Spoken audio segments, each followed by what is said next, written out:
ಇವತ್ತು ನೀವು royal palace ಅಲ್ಲಿ ಅತಿಥಿಯಾಗಿದ್ದೀರಿ.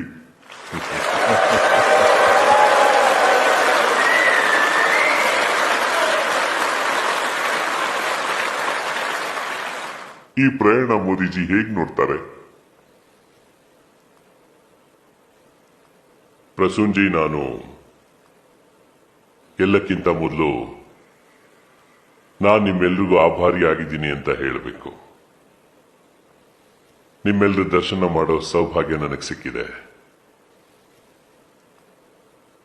ನೀವು ಭೂಮಿ ಮಣ್ಣಿಂದ ನಿಮ್ಮ ಮಾತು ಶುರು ಮಾಡಿದ್ದೀರಾ. ನೀವು ಕವಿಗಳಿದ್ದೀರಿ. ಅದಕ್ಕೆ ರೈಲ್ವೆಯಿಂದ ರಾಯಲ್ ಪ್ರಯಾಣ ನಿಮಗೆ ಅಂತ ಹೇಳೋಕೆ ನಿಮ್ಗೆ ತುಂಬಾ ಸರಳ ಅನ್ಸ್ಬೋದು. ಆದರೆ ಜೀವನದ ದಾರಿ ತುಂಬಾ ಕಠಿಣವಾಗಿರತ್ತೆ.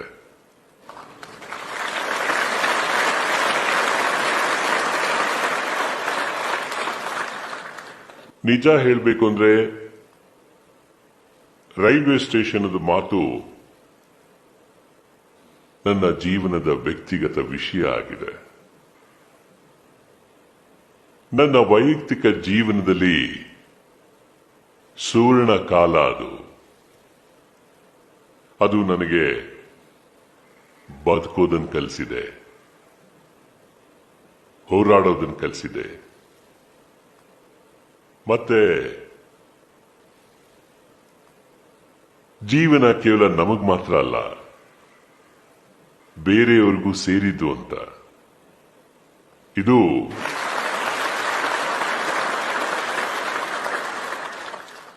ರೈಲಿನ ಹಳಿಗಳ ಮೇಲೆ ಓಡ್ತಿರೋ ಗಾಡಿಯ ಶಬ್ದನ ಕೇಳ್ಕೊಂಡು ಚಿಕ್ಕಂದಿನಿಂದ ಅರ್ಥ ಮಾಡ್ಕೊಂಡು ಕಲಿತೆ. ಅದೆಲ್ಲ ನನ್ನ ವಿಷಯ ಬಿಡಿ. ಆದ್ರೆ ಈ ರಾಯಲ್ ಪ್ಯಾಲೇಸ್ ಇದು ನರೇಂದ್ರ ಮೋದಿದಲ್ಲ.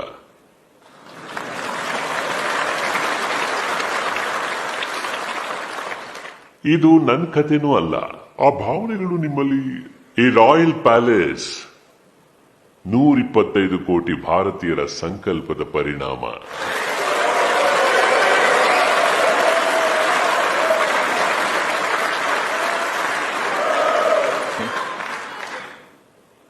ರೈಲಿನ ಹಳಿಗಳ ಮೋದಿ ಈ ನರೇಂದ್ರ ಮೋದಿ. ರಾಜರ ಅರಮನೆಯಲ್ಲಿರೋದು 125 ಕೋಟಿ ಭಾರತೀಯರ ಸೇವಕ. ಅದು ನರೇಂದ್ರ ಮೋದಿ ಅಲ್ಲ.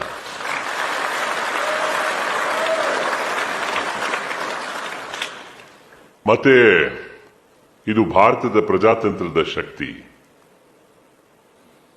ಭಾರತದ ಸಂವಿಧಾನದ ಶಕ್ತಿ.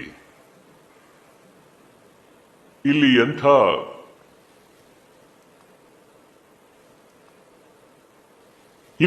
ಎಂಥ ರೀತಿ ಭಾವನೆ ಬರುತ್ತೆ ಅಂದ್ರೆ, ಇಲ್ಲಾಂದ್ರೆ ಕೆಲವು ಜಾಗಗಳು ಕೆಲವು ಪರಿವಾರಕ್ಕೆ ರಿಸರ್ವ್ ಆಗಿರುತ್ತೆ.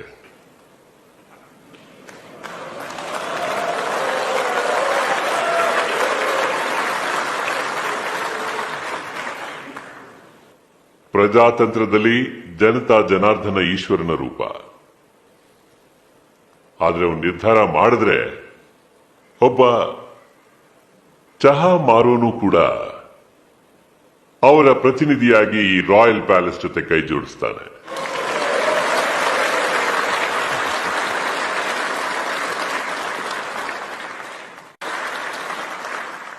ಮೋದಿಯವರೇ, ಇದುವರೆಗೂ ನೋಡಿದ್ವಿ.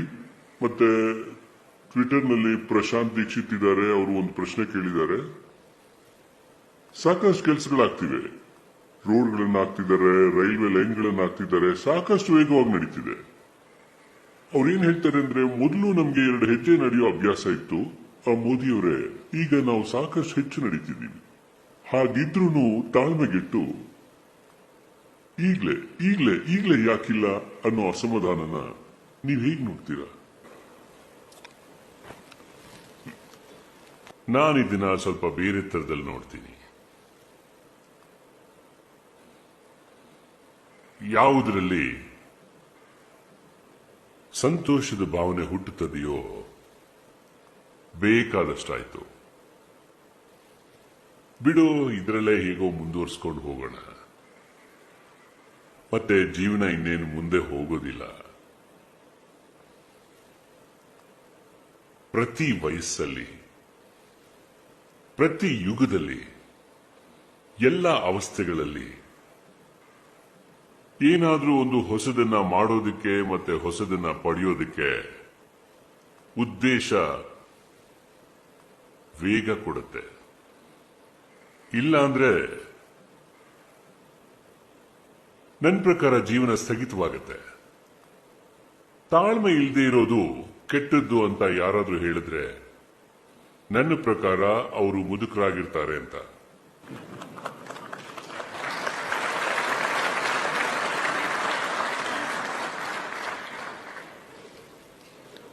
ನನ್ನ ದೃಷ್ಟಿನಲ್ಲಿ ತಾಳ್ಮೆ ಇಲ್ದಿರೋರು ಯೌವನದ ಒಂದು ಗುರುತು ಕೂಡ. ನೀವು ನೋಡಿರ್ಬೋದು, ಯಾರ ಮನೆಯಲ್ಲಿ ಸೈಕಲ್ ಇದೆಯೋ ಅವನು ಸ್ಕೂಟರ್ ಬಂದ್ರೆ ಚೆನ್ನಾಗಿರುತ್ತೆ ಅನ್ಕೋತಾನೆ. ಸ್ಕೂಟರ್ ಇದ್ರೆ ಮನಸ್ಸು ಹೇಳುತ್ತೆ ಕಾರ್ ಇದ್ರೆ ಚೆನ್ನಾಗಿರುತ್ತೆ ಅಂತ. ಒಂದು ವೇಳೆ ಈ ತುಡಿತ ಇಲ್ಲ ಅಂದ್ರೆ ಇರೋ ಸೈಕಲ್ ಕೂಡ ಹೊರಟೋಗ್ಬಿಡುತ್ತೆ. ಆಗ ಹೋಗ್ಲಿ ಬಿಡು, ಬಸ್ನಲ್ಲಿ ಹೋಗೋಣ ಅನ್ಕೊಂಡ್ರೆ ಅದು ಜೀವನ ಅಲ್ಲ. ನನ್ಗೇನ್ ಖುಷಿ ಅಂದ್ರೆ ದೇಶದ 125 ಕೋಟಿ ಜನರ ಮನಸ್ಸಲ್ಲಿ ಒಂದು ಹುರುಪು, ಉತ್ಸಾಹ, ಆಸೆ, ಅಪೇಕ್ಷೆ ಇದೆಲ್ಲ ಉಕ್ಕಿ ಹೊರಗೆ ಬರ್ತಿದೆ. ಒಂದು ಸಮಯ ಇತ್ತು, ನಾವೆಲ್ಲ ನಿರಾಸೆಯ ಮಡುವಿನಲ್ಲಿ ಮುಳುಗಿ ಹೋಗಿದ್ವಿ. ಅಯ್ಯೋ ಬಿಟ್ಟು ಬಿಡಿ, ಏನು ಆಗುವಂತದ್ದಿಲ್ಲ, ಆಗತ್ತೆ, ನಡೆಯುತ್ತೆ ಅಂತಿದ್ರೆ.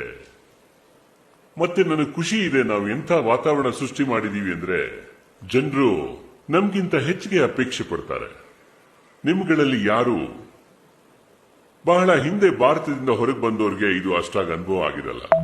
ಆದ್ರೆ ಇಲ್ಲಿಂದ 15-20 ವರ್ಷಗಳ ಹಿಂದೆ ಯಾವ ರೀತಿ ಬರ ಪರಿಸ್ಥಿತಿ ಬರ್ತಿತ್ತು ಅಂದ್ರೆ ಹಳ್ಳಿ ಜನ ಸರ್ಕಾರಿ ಕಚೇರಿಗೆ ಬಂದು ಅರ್ಜಿನ ಕೊಡ್ತಾ ಇದ್ರು. ಅವ್ರೇನ್ ಕೇಳ್ತಿದ್ರು, ಈ ಸಾರಿ ಬರ ಏನಾದ್ರೂ ಬಂದ್ರೆ ದಯವಿಟ್ಟು ನಮ್ಗೆ ಮಣ್ಣನ್ನು ಅಗಿಯೋ ಕೆಲಸ ಖಂಡಿತವಾಗೂ ಕೊಡಿ, ಮತ್ತೆ ನಾವು ರಸ್ತೆಗೆ ಮಣ್ಣು ಹಾಕೋ ಕೆಲಸ ಮಾಡ್ತೀವಿ, ಒಂದು ಕಚ್ಚಾ ರಸ್ತೆ ಆಗತ್ತೆ ಅಂತ. ಆ ಸಮಯದಲ್ಲೂ ಅಷ್ಟೇ ಅಸಹನೆ ಇತ್ತು. ಅಂದ್ರೆ ಬರ ಬರ್ಲಿ ಅಂತ ಅಪೇಕ್ಷೆ ಮಾಡ್ತಾ ಇದ್ರು. ರಸ್ತೆಗಳನ್ನ ಅಗಿಯೋ ಅವಕಾಶ ಸಿಗತ್ತೆ ಅಂತ, ಮತ್ತೆ ರೋಡ್ಗೆ ಮಣ್ಣು ಹಾಕೋ ಕೆಲಸ ಸಿಗತ್ತೆ ಅಂತ. ನನ್ನ ಅನುಭವ ಏನು ಅಂದ್ರೆ, ನಾನು ಗುಜರಾತ್ ಮುಖ್ಯಮಂತ್ರಿ ಆಗಿದ್ದಾಗ ಯಾರ ಬಳಿ ಸಿಂಗಲ್ ಲೇನ್ ರಸ್ತೆ ಇದ್ರೆ ಅವ್ರು ಹೇಳ್ತಾರೆ, ಅರೆ ಇದೇನಿದ್ ಮುಖ್ಯಮಂತ್ರಿಗಳೇ, ಡಬಲ್ ರಸ್ತೆ ಮಾಡಿ. ಡಬಲ್ ರಸ್ತೆ ಏನಾದ್ರೂ ಮಾಡಿದ್ರೆ, ಸರ್ ಇದೆಲ್ಲ ಏನು, ಫೈಬರ್ ರಸ್ತೆ ಮಾಡ್ಬಿಡಿ ಅಂತಾರೆ. ನಂಗೆ ತುಂಬಾ ಚೆನ್ನಾಗಿ ನೆನಪಿದೆ, ಉಚ್ಚಲ್ ನಿಜ ಗುಜರಾತ್ನ ಕೊನೆಯಲ್ಲಿರೋ ತಾಲೂಕುಗಳು. ಅಲ್ಲಿನ ಆದಿವಾಸಿ ಜನ ನನ್ನ ನೋಡಕ್ ಬಂದ್ರು. ಅವ್ರು ಹೇಳ್ತಾರೆ, ನಮಗೆ ಫೈಬರ್ ರಸ್ತೆ ಬೇಕು ಅಂತ.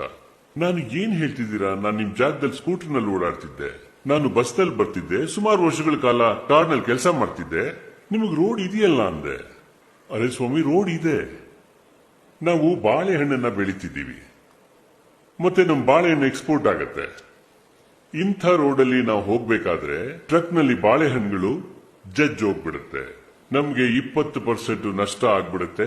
ಮತ್ತೆ ನಮ್ಗೆ ಫೈಬರ್ ರಸ್ತೆ ಬೇಕು, ಯಾಕೆಂದ್ರೆ ನಮ್ಮ ಬಾಳೆಹಣ್ಣಿಗೆ ನಷ್ಟ ಆಗ್ಬಾರ್ದು. ನಮ್ಮ ದೇಶದ ಆದಿವಾಸಿಗಳ ಮನಸ್ಸಲ್ಲಿ ಇದು ಹುಟ್ಟಬೇಕು, ಆದಿವಾಸಿಗಳ ಮನಸ್ಸಲ್ಲಿ ಹುಟ್ಟಬೇಕು. ಇದು ನನಗೆ ಪ್ರಗತಿಯ ಬೀಜ ಹುಟ್ಟಾಕತ್ತೆ. ಅದಕ್ಕೆ ನಾನು ಅಸಮಾಧಾನನ ಕೆಟ್ಟದು ಅಂತ ತಿಳಿಯೋದಿಲ್ಲ. ಇನ್ನೊಂದು, ನೀವು ನಿಮ್ಮ ಕುಟುಂಬಗಳಲ್ಲೂ ನೋಡಿರ್ಬೋದು, ಏನಾದ್ರೂ 3 ಮಕ್ಕಳಿದ್ರೆ ತಂದೆ ತಾಯಿ 3 ಮಕ್ಕಳನ್ನು ನೋಡ್ಕೊಳ್ತಾರೆ. ಆದ್ರೆ ಕೆಲಸ ಮಾಡ್ಬೇಕಾದ್ರೆ ಒಬ್ಬನ್ಗೆ ಹೇಳ್ತಾರೆ, ನೋಡಪ್ಪ ಅಂತ. ಯಾರು ಮಾಡ್ತಾರೋ ಅವ್ರಿಗೆ ಹೇಳ್ತಿರಲ್ವಾ.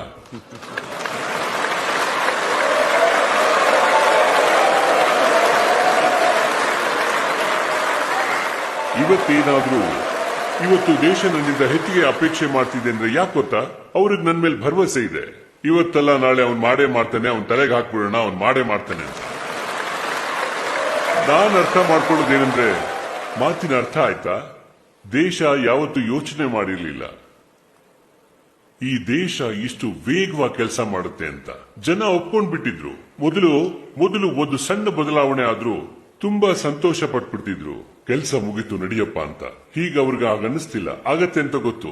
ಮತ್ತೆ ಮೊದಲು ಕೆಲಸ ಮಾಡ್ತಿದ್ದಾಗ ಒಂದು ದಿನದಲ್ಲಿ ಎಷ್ಟು ರಸ್ತೆ ಆಗ್ತಿತ್ತೋ ಈಗ ಅದಕ್ಕಿಂತ 3 ಪಟ್ಟು ಹೆಚ್ಚಿಗೆ ಮಾಡ್ತಿದ್ದೀವಿ.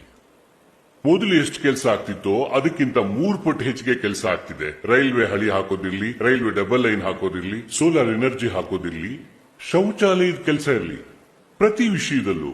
ಅದಕ್ಕೋಸ್ಕರ ದೇಶದ ಜನರಿಗೆ ನಿರೀಕ್ಷೆ ಸ್ವಾಭಾವಿಕ. ಅಪೇಕ್ಷೆ ಪಡ್ತಾರೆ. ಯಾಕೆಂದ್ರೆ ಭರವಸೆ ಇದೆ. ಹೌದು,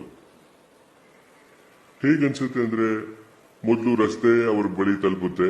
ರಸ್ತೆ ಅವರ ಬಳಿ ತಲುಪಿದಾಗ ಅವರು ಪ್ರಪಂಚ ತಲುಪೋ ಪ್ರಯತ್ನ ಮಾಡ್ತಾರೆ. ಮತ್ತೆ ಈ ಭರವಸೆನ ನೀವು ಜಾಗೃತಗೊಳಿಸೋ ಮಾತಾಡ್ತೀರಾ. ಮತ್ತೆ ಈ ಅಸಮಾಧಾನದ ಬಗ್ಗೆ ನೀವು ಹೇಳಿದ್ರಿ. ಮತ್ತೆ ಅದರ ಧನಾತ್ಮಕ ಮಗ್ಲಿದೆ. ಅಂದ್ರೆ ಯಾವ ತರದಲ್ಲಿ ಈ ಅಸಹನೆ ಮುಂದುವರಿಯೋ ಭಾವನೆಯ ಸಂಕೇತ ಅನ್ನೋದನ್ನ ಅರ್ಥ ಮಾಡಿಸಿದ್ರಿ. ಆದ್ರೆ ಒಂದು ವಿಷಯ ಸ್ಪಷ್ಟವಾಗಿ ಕಾಣಿಸುತ್ತೆ, ನಿಮ್ಗೆ ಏನೂ ಬೇಕಾಗಿಲ್ಲ. ನಿಮ್ ಸ್ವಭಾವದಲ್ಲಿ ಒಬ್ಬ ಫಕೀರ ಇದ್ದಾನೆ. ಇದು ಎಲ್ಲಿಂದ ಬಂತು? ಏನು ಮೊದಲಿಂದಲೂ ಹೀಗೆ ಇದ್ರ ಅಥವಾ ನಿಧಾನವಾಗಿ ಆಗಾಗ ಪರಿವರ್ತನೆ ಆಗ್ತಿದ್ದ? ಇದು ತುಂಬಾ ವೈಯಕ್ತಿಕವಾದ ಪ್ರಶ್ನೆ. ಇಲ್ಲ ಮೋದಿಯವರೇ, ಇದು ಮುಖ್ಯವಾದ ಪ್ರಶ್ನೆ. ಏನು ಅಂದ್ರೆ ನನ್ನ ಕವಿತೆ ಸಾಲುಗಳು ನನಗೆ ನೆನಪಿನಲ್ಲಿರುತ್ತವೆ. ನೀವು ನಿಮ್ಮ ಕವಿತೆಯಲ್ಲೂ ಒಂದ್ ಕಡೆ ಹೇಳಿದ್ದೀರಾ, ಅದು ಫಕೀರಿ ಬಗ್ಗೆ. ನನ್ನ ಸಮಸ್ಯೆ ಏನು ಅಂದ್ರೆ, ನಾನು ನಿಮ್ಮನ್ನ ಅದ್ರ ಬಗ್ಗೆ 1-2 ಸಾಲುಗಳು ಹೇಳಿದ್ರೆ ಒಳ್ಳೇದು ಅಂತ ಕೇಳ್ಕೊಳ್ತೀನಿ. ನನಗೆ ನನ್ನ ಸಮಸ್ಯೆ ಏನು ಅಂತಂದ್ರೆ, ಕವಿತೆ ನನಗೆ ನೆನಪಿರೋದಿಲ್ಲ, ಅದಕ್ಕೆ ಕವಿತೆ ಹೇಳೋಕ್ಕಾಗಲ್ಲ. ಆದ್ರೆ ಖಂಡಿತವಾಗ್ಲೂ ಸಾಮಾಜಿಕ ಜಾಲತಾಣದಲ್ಲಿ ಕವಿತೆನ ಹಾಕ್ಬಿಡ್ತೀನಿ ಖಚಿತವಾಗಿ, ಯಾಕೆಂದ್ರೆ ನೆನಪಿರಲ್ಲ. ಆದ್ರೆ ಅದು ಗುಜರಾತಿಯಲ್ಲಿದೆ. ಅಂದ್ರೆ ರಂತ ರಾಮ್ ಅಖೇಲ ಅನ್ನೋ ಪದಗಳಲ್ಲಿ ನಾನು ನನ್ನ ಭಾವನೆಗಳನ್ನ ಹೇಳ್ಕೊಂಡಿದ್ದೀನಿ. ನೋಡಿ, ನನ್ನ ಪ್ರಕಾರ ಈ ಫಕೀರ್ ಅನ್ನೋದೆಲ್ಲ ಇದೆಯಲ್ಲ, ಅದು ಮನಸ್ಸಿಗೆ ಸಂಬಂಧಿಸಿದ ವಿಷಯಗಳು. ಇದನ್ನೆಲ್ಲ ಬಲವಂತವಾಗಿ ಹೇರೋಕ್ಕಾಗಲ್ಲ. ಪರಿಸ್ಥಿತಿ ಇದನ್ನ ಹುಟ್ಟು ಹಾಕಲ್ಲ. ಅದು ಒಳಗಿದ್ರೆ ಮಾತ್ರ ಅದು ಹೊರಗೆ ಪ್ರಕಟವಾಗತ್ತೆ. ಬಹುಶಃ ನಾನು ನನ್ನನ್ನು ಹೊಗಳ್ಕೊಳಕ್ ಹೇಳ್ತಿಲ್ಲ, ನನ್ನನ್ನ ದಯವಿಟ್ಟು ಕ್ಷಮಿಸಿ. ಪ್ರಸೂನ್ಜಿ ಪ್ರಶ್ನೆ ಕೇಳಿದ್ದಾರೆ, ಅದಕ್ಕೆ ನಾನು ಉತ್ತರ ಕೊಡದೇ ಇದ್ರೆ ಅದು ಸರಿ ಬರೋದಿಲ್ಲ. ನಾನು ಗುಜರಾತ್ನಲ್ಲಿದ್ದೆ. ಮುಖ್ಯಮಂತ್ರಿ ಆಗಿದ್ದಾಗ ಸಾರ್ವಜನಿಕ ಸಮಾರಂಭಗಳಿಗೆ ಹೋದಾಗ ಜನ ಒಳ್ಳೆ ಹಾರಗಳನ್ನು ಕೊಡ್ತಿದ್ರು, ಮತ್ತೆ ಒಳ್ಳೊಳ್ಳೆ ಶಾಲ್ ಹೊದಿಸ್ತಿದ್ರು. ಯಾರೋ ಬೆಳ್ಳಿ ಕತ್ತಿ ಕೊಡ್ತಿದ್ರು, ಯಾರೋ ಒಳ್ಳೆ ತಾಜ್ ಮಹಲ್ ಕೊಡ್ತಾ ಇದ್ರು, ಏನಾದ್ರೂ ಕೊಡ್ತಾನೆ ಇರ್ತಾರೆ. ಒಳ್ಳೊಳ್ಳೆ ಪೇಂಟಿಂಗು ಕೊಟ್ಟಿದ್ರು. ನಾನು ಮನುಷ್ಯ ತಾನೆ, ಈ ಪೇಂಟಿಂಗ್ ಚೆನ್ನಾಗಿದೆ, ಮನೇಲಿ ಗೋಡೆ ಮೇಲೆ ಹಾಕೋಣ, ಅತಿಥಿಗಳು ಬಂದ್ರೆ ಚೆನ್ನಾಗಿ ಕಾಣಿಸುತ್ತೆ, ಮತ್ತೆ ಇಲ್ಲಿ ದೊಡ್ಡ ವಿಗ್ರಹ ಒಂದು ಕೊಟ್ಟಿದ್ದಾರೆ, ಇಲ್ಲಿಟ್ರೆ ಚೆನ್ನಾಗಿ ಕಾಣುತ್ತೆ, ನನಗೂ ಅನ್ಸೋದು ಸಹಜ, ನಿಮ್ಗೂ ಹಾಗೆ ಅನ್ಸಿರುತ್ತೆ. ಆದ್ರೆ ನನ್ನ ಮನಸ್ಸಿಗೆ ಹಾಗನ್ನಿಸ್ತಿರ್ಲಿಲ್ಲ.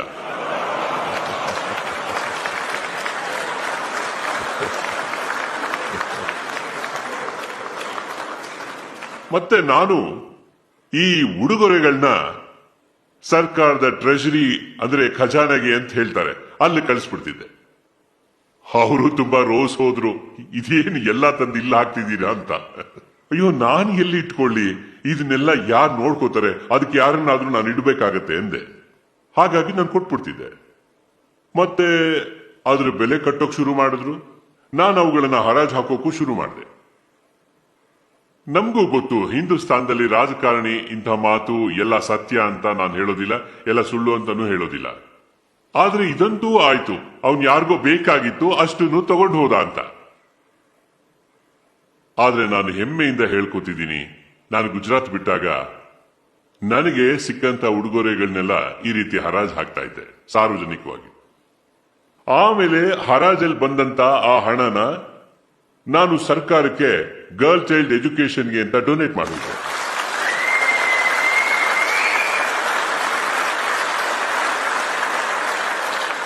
ಹಾಗೆ ಸೇರಿ 100 ಕೋಟಿಗಿಂತ ಹೆಚ್ಚು ಹಣ ಹರಾಜ್ನಿಂದ, ಜೊತೆಗೆ ಯಾವ್ದಾದ್ರೂ ಸಮಾರಂಭಕ್ಕೆ ಹೋದ್ರೆ ವಸ್ತುಗಳ ಬದಲು ಗರ್ಲ್ ಚೈಲ್ಡ್ ಎಜುಕೇಶನ್ಗೆ ಅಂತ ಚೆಕ್ ಬರೆದು ಕೊಡ್ತಿದ್ರು. ಈ ಒಟ್ಟು ಮೊತ್ತ ಸುಮಾರು 100 ಕೋಟಿಗಿಂತ ಹೆಚ್ಚಿತ್ತು. ಅದನ್ನ ನಾನು ಹೆಣ್ಣು ಮಕ್ಕಳ ಶಿಕ್ಷಣಕ್ಕೆ ಅಂತ ಕೊಟ್ಬಿಟ್ಟೆ.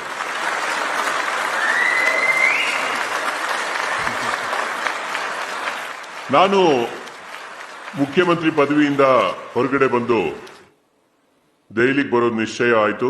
ನೀವು ನನ್ನನ್ನು ತಳ್ಳಿಬಿಟ್ರಿ. ಆಮೇಲೆ ನಾನು ನನ್ನ ಅಧಿಕಾರಿ ಒಬ್ಬರನ್ನ ಕರೆದೆ. ನೋಡ್ತಮ್ಮ, ನಾನು MLA ಆಗಿದ್ದಾಗ ನಾನು ದುಡಿತಿದ್ದು MLA ಅಂತ ಹಣ ಸಿಕ್ತಿತ್ತು. ಹಣ ಬಿದ್ದಿದೆ, ಇದನ್ನೇನ್ ಮಾಡೋದು, ಎಲ್ಲಿಗೆ ತಗೊಂಡೋಗ್ಲಿ ಅಂದೆ. ನೀವು ಆಶ್ಚರ್ಯ ಪಡ್ತೀರಾ ಕೇಳಿ. ನನಗೆ ಸರಿಯಾಗಿ ನೆನಪಿಲ್ಲ, ಒಂದು 5-6 ಲಕ್ಷ ಇದ್ದಿರ್ಬೋದು. ನಾನು ಹೇಳಿದೆ ಅವರಿಗೆ, ನೋಡು, ನಾನು ಇದನ್ನು ಸರ್ಕಾರ ಕೊಡೋಣ ಅಂತಿದ್ದೀನಿ. ನನ್ನ ಆಸೆ ಏನು ಅಂದ್ರೆ, ಈ ಗಾಂಧಿನಗರದ ಸಚಿವಾಲಯದಲ್ಲಿ ಈ ಡ್ರೈವರ್ ಮತ್ತೆ ಪ್ಯೂನ್ಗಳಿದ್ದಾರೆ, ಅವ್ರಿಗೆ ಈ ಹಣನ ಬಿಟ್ಟು ಹೋಗ್ತೀನಿ. ದಯವಿಟ್ಟು ಇದಕ್ಕೊಂದು ವ್ಯವಸ್ಥೆನ ಮಾಡಿಬಿಡಿ. ಇದ್ರ ಬಡ್ಡಿ ಹಣನ ಆ ಡ್ರೈವರ್ ಮತ್ತೆ ಪ್ಯೂನ್ ಮಕ್ಕಳ ವಿದ್ಯಾಭ್ಯಾಸಕ್ಕೆ ಕೊಡ್ತಾ ಹೋಗಿ ಅವ್ರಿಗೆ ಸಹಾಯ ಆಗತ್ತೆ, ಓದು ಮುಂದುವರಿಸ್ತಾರೆ ಎಂದೆ. ನನ್ನ ಆಫೀಸರ್ ಕೇಳ್ತಾ ಸುಮ್ಮನೆ ಇದ್ರು, ಏನೂ ಮಾತಾಡ್ಲಿಲ್ಲ. ಅಧಿಕಾರಿಗಳು ತುಂಬಾ ಬುದ್ಧಿವಂತರು, ಅವ್ರ ತಲೆ ಹೀಗೆ ಅಲ್ಲಾಡಿಸ್ತಾ ಇದ್ರು. ನಾನು ಯೋಚನೆ ಮಾಡ್ತಿದ್ದೆ, ನನ್ನ ಮಾತು ಏನಾದ್ರೂ ಒಪ್ತಾರಾ ಇವರು ಅಂತ. 2 ದಿನಗಳಾದ ಮೇಲೆ ನಿಮ್ಮನ್ನು ಭೇಟಿ ಮಾಡೋಕೆ ಮನೆಗೆ ಬರ್ತೀನಿ ಅಂತ ಹೇಳಿದ್ರು. ನಾನು ಹೇಳ್ದೆ ಬನ್ನಿ ಅಂದೆ, ಯಾಕೆಂದ್ರೆ ನಾನು ಹೊರಡೋ ತಯಾರಿ ಮಾಡ್ಕೊಳ್ತಿದ್ನಲ್ಲ. ಬಂದವರು ಹೇಳಿದ್ರು, ನೀವು ಹೀಗೆ ಮಾಡಬೇಡಿ, ಯಾವಾಗ ನಿಮಗೆ ಹಣದ ಅಗತ್ಯ ಬರುತ್ತೋ ಬರಲ್ವೋ ಅನ್ನೋದು ಗೊತ್ತಿಲ್ಲ.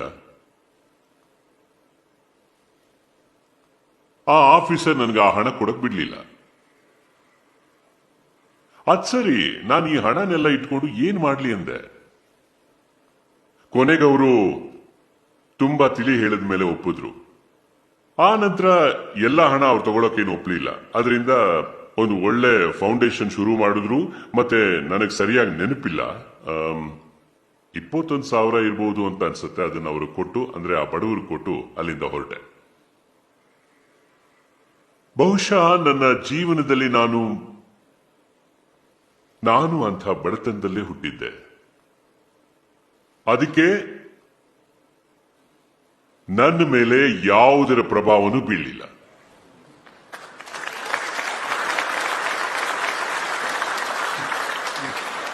ಈ ಫಕೀರ ಇತ್ಯಾದಿ ಅನ್ನೋದೆಲ್ಲ ತುಂಬಾ ದೊಡ್ಡದು. ಆದ್ರೆ ನಾನು ಬಂದ ಮುಕ್ತನಾಗಿದ್ದೀನಿ, ಯಾವುದು ಕೊಡೋದು ತಗೊಳ್ಳೋದು ಇಲ್ಲ. ಖಂಡಿತ ಸರ್, ನಾವು ಇದ್ರ ಬಗ್ಗೆನೇ ಮಾತಾಡ್ತಿದ್ವಿ.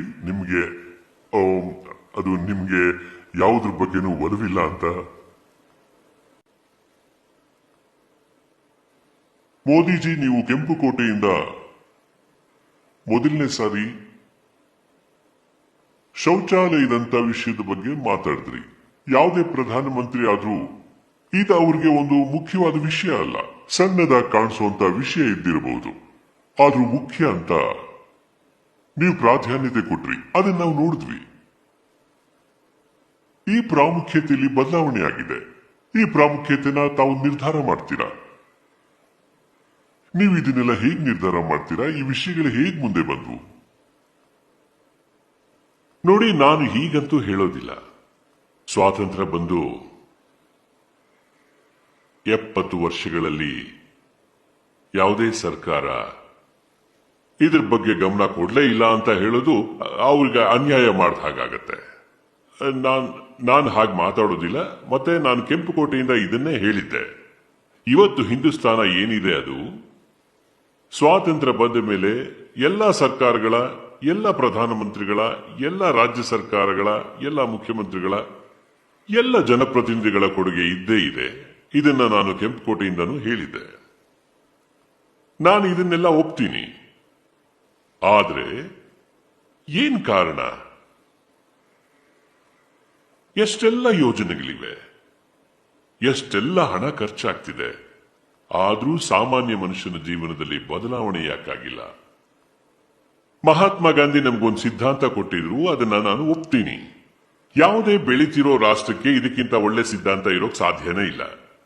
ಮಹಾತ್ಮ ಗಾಂಧಿ ಏನ್ ಹೇಳಿದ್ರು ಅಂದ್ರೆ, ನೀವು ಯಾವುದೇ ಕಾನೂನು ಮಾಡಿ ಕಡೆಯಲ್ಲಿ ಕೂತಿರೋ ವ್ಯಕ್ತಿ ಜೀವನದ ಮೇಲೆ ಆ ನೀತಿ ಎಷ್ಟರ ಮಟ್ಟಿಗೆ ಪ್ರಭಾವ ಬೀರಿದೆ ಅನ್ನೋದನ್ನ ನೋಡಿ.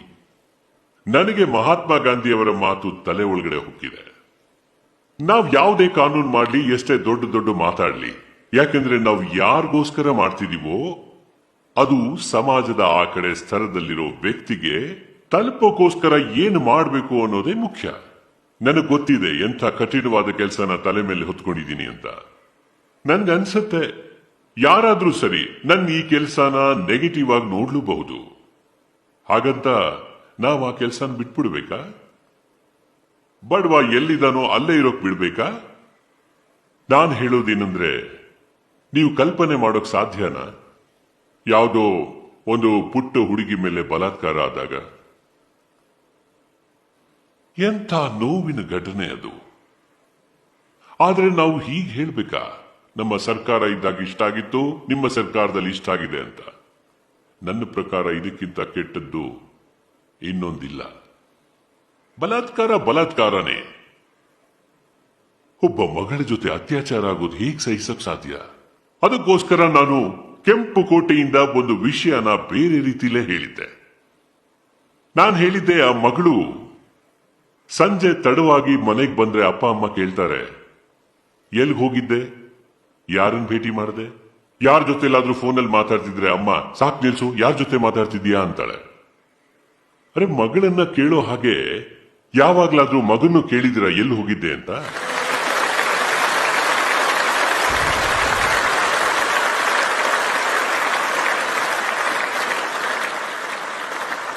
ಈ ಮಾತು ಕೆಂಪು ಕೋಟೆಯಿಂದ ಹೇಳಿದ್ದೆ.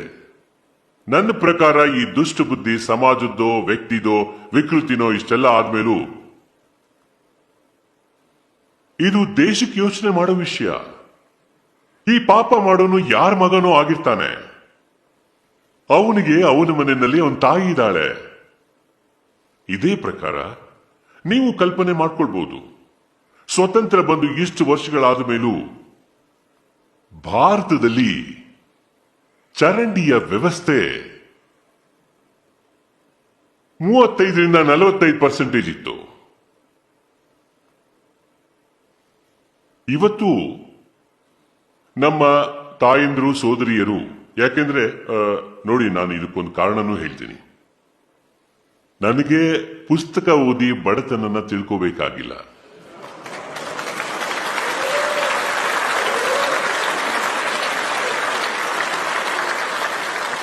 ನನಗೆ ಟಿವಿ ಪರದೆ ಮೇಲೆ ಬಡತನನ್ನ ನೋಡಿ ತಿಳ್ಕೋಬೇಕಾಗಿರ್ಲಿಲ್ಲ. ನಾನು ಅದನ್ನ ಅನುಭವಿಸಿ ಬಂದವನು. ಬಡತನ ಅಂದ್ರೇನು, ಹಿಂದುಳಿಯೋದು ಅಂದ್ರೇನು, ಬಡತನದ ಜೀವನದಲ್ಲಿ ಎಂತೆಂತ ಕಷ್ಟಗಳನ್ನ ಅನುಭವಿಸಬೇಕಾಗತ್ತೆ, ಅದನ್ನೆಲ್ಲ ನೋಡಿ ಬಂದಿದ್ದೀನಿ. ಅದಕ್ಕೋಸ್ಕರ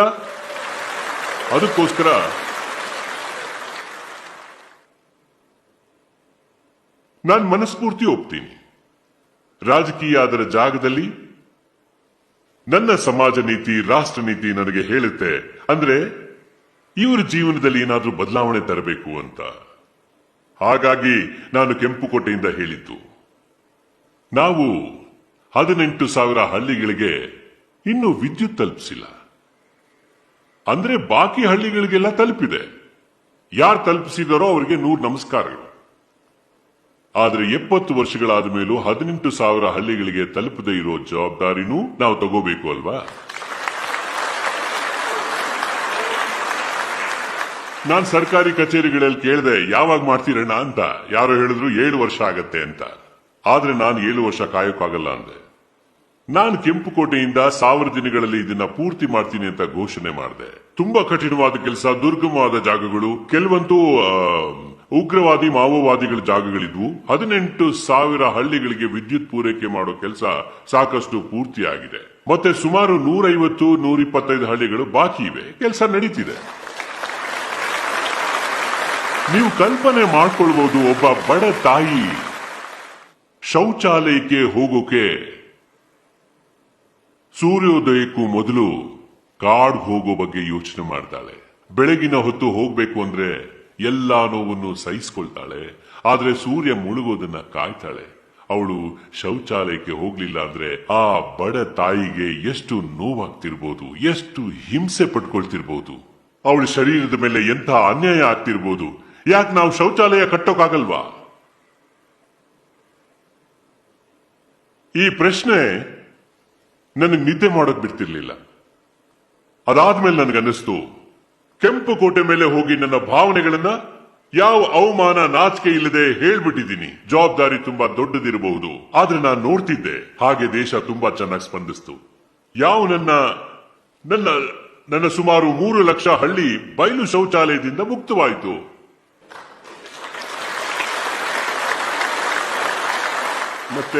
ಮತ್ತೆ ಕೆಲಸ ವೇಗವಾಗಿ ನಡೀತಿದೆ. ಅದಕ್ಕೋಸ್ಕರ ಲಾಸ್ಟ್ ಮೈಲ್ ಡೆಲಿವರಿ ಅನ್ನೋದು ಈ ಪ್ರಜಾತಂತ್ರದಲ್ಲಿ ಸರ್ಕಾರಗಳ ಮೊದಲ ಆದ್ಯತೆ ಆಗಬೇಕು. ಅದಕ್ಕೋಸ್ಕರನೇ ನಾನು ಈ ಕೆಲಸನ ಕೈಗೆತ್ಕೊಂಡಿದ್ದೀನಿ. ಮೊದಲನೇ ಕೆಲಸ ಹಳ್ಳಿಗಳಿಗೆ ವಿದ್ಯುತ್ ತಲುಪಿಸೋದು. ಈಗಿರೋ ಕೆಲಸ ಮನೆಗಳಿಗೆ ವಿದ್ಯುತ್ ತಲುಪಿಸ್ತೀನಿ. 4 ಕೋಟಿ ಕುಟುಂಬಗಳು, ಭಾರತದಲ್ಲಿ ಒಟ್ಟು 25 ಕೋಟಿ ಕುಟುಂಬಗಳಿವೆ. 125 ಕೋಟಿ ಜನಸಂಖ್ಯೆ ಇದೆ. ಸುಮಾರು 25 ಕೋಟಿ ಪರಿವಾರಗಳಿವೆ. ಸ್ವತಂತ್ರ ಬಂದ ಮೇಲೆ ಸುಮಾರು 4 ಕೋಟಿ ಕುಟುಂಬಗಳಲ್ಲಿ ಈಗಲೂ 18ನೇ ಶತಮಾನದ ಜೀವನ ಇದೆ. ಇವತ್ತಿಗೂ ದೀಪ ಹಚ್ಚಿ ಜೀವನ ಮಾಡ್ತಾರವರು. ನಾನ್ ಕೆಲ್ಸನ ಕೈ ತಗೊಂಡೆ. ಸೌಭಾಗ್ಯ ಯೋಜನೆ ಕೆಳಗೆ ಉಚಿತವಾಗಿ ಆ 4 ಕೋಟಿ ಕುಟುಂಬಗಳಿಗೆ ವಿದ್ಯುತ್ ಸಂಪರ್ಕ ಕಲ್ಪಿಸ್ಕೊಡ್ತೀನಿ. ಅವರೆಲ್ಲರ ಮಕ್ಕಳು ವಿದ್ಯುತ್ ದೀಪದಲ್ಲಿ ಓದ್ತಾರೆ. ಅವರು ಕಂಪ್ಯೂಟರ್ ಉಪಯೋಗಿಸಿದ್ರೆ, ಮೊಬೈಲ್ ಚಾರ್ಜ್ ಮಾಡ್ಕೊಂಡ್ರೆ ಅವರು ಪ್ರಪಂಚದ ಜೊತೆ ಸಂಪರ್ಕಕ್ಕೆ ಬರ್ತಾರೆ. ಟಿವಿ ತರೋಕಾಗದೆ ಇದ್ರೆ ಟಿವಿನೂ ನೋಡ್ತಾರೆ, ಬದಲಾಗ್ತಿರೋ ಪ್ರಪಂಚನೂ ನೋಡ್ತಾರೆ. ಪ್ರಪಂಚದ ಜೊತೆ ಅವರೆಲ್ಲರೂ ಒಂದಾಗೋಕೆ ನಾವು ಅವರಲ್ಲಿ ಆಸಕ್ತಿ ಮೂಡಿಸಬೇಕಾಗಿದೆ. ಅವರಲ್ಲಿ ಯಾಕೆ ಆಸಕ್ತಿ ಮೂಡಿಸಬೇಕು ಅಂದ್ರೆ ಅವರು ಏನಾದ್ರೂ ಮಾಡೋಕೆ ನನ್ನ ಜೊತೆ ಕೈ ಜೋಡಿಸಬೇಕು. ಇದೇ ಅವರ ಸಬಲೀಕರಣ. ನಾನು ಬಡವರನ್ನ ಬಲಿಷ್ಠರನ್ನಾಗಿ ಮಾಡಿ ಬಡತನದ ವಿರುದ್ಧ ನನ್ನ ಜೊತೆ ಹೋರಾಡೋಕೆ ಹೊಸ ಸೈನ್ಯ ಕಟ್ಟಕ್ಕೆ ಇಷ್ಟಪಡ್ತೀನಿ. ಆ ಸೈನ್ಯ ಬಡತನದಿಂದ ಬಂದಿರಬೇಕು. ಬಡತನದ ವಿರುದ್ಧ ಹೋರಾಡಬೇಕು. ಆಗ ಮಾತ್ರ ಬಡತನ ನಿರ್ಮೂಲನೆ ಸಾಧ್ಯ. ಕೇವಲ ಗರೀಬಿ ಹಟಾವೋ ಘೋಷಣೆಯಿಂದ ಸಾಧ್ಯ ಇಲ್ಲ. ಮೋದಿಜಿಯವರೇ, ತಾವು ತುಂಬಾ ಶ್ರಮ ಹಾಕ್ತಿದ್ದೀರಿ ಅಂತ ಎಲ್ರೂ ಒಪ್ತಾರೆ. ನೀವೊಬ್ಬರೇ ದೇಶ ಬದಲಿಸೋಕೆ ಸಾಧ್ಯನಾ? ನೋಡಿ, ನಾನು ಶ್ರಮ ಹಾಕ್ತಿದ್ದೀನಿ ಅಂತ ತಾವು ಹೇಳಿದ್ರಿ. ನನ್ಗನ್ಸುತ್ತೆ ಈ ವಿಷಯದಲ್ಲಿ ಯಾವುದೇ ವಿವಾದ ಇಲ್ಲ ಅಂತ.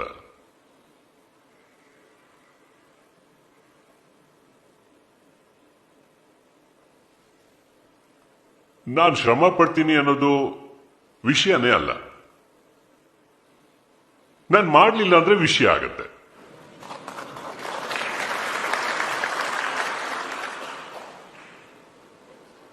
$125 ಕೋಟಿ ದೇಶದ ಜನ ನನ್ನನ್ನ ಇಲ್ಲಿ ಯಾಕೆ ಕೂಡ್ಸಿದ್ದಾರೆ? ನಂಗೆ ಜಾತಿ ಬಲ ಇಲ್ಲ, ನನಗೆ ಯಾವ ವಂಶಾವಳಿನೂ ಇಲ್ಲ. ನಾನು ನನ್ನ ತಂದೆ ಏನೋ ಆಗಿದ್ರು, ನನ್ನ ತಾತ ಏನೋ ಆಗಿದ್ರು, ಮುತ್ತಾತ ಏನೋ ಆಗಿದ್ರು, ಅಜ್ಜಿ ಏನೋ ಆಗಿದ್ರು ಅಂತದ್ದೇನೂ ಇಲ್ಲ. ನನ್ನ ಹತ್ರ ಇರೋದು ಒಂದೇ ಬಂಡವಾಳ, ಕಠಿಣವಾದ ಪರಿಶ್ರಮ.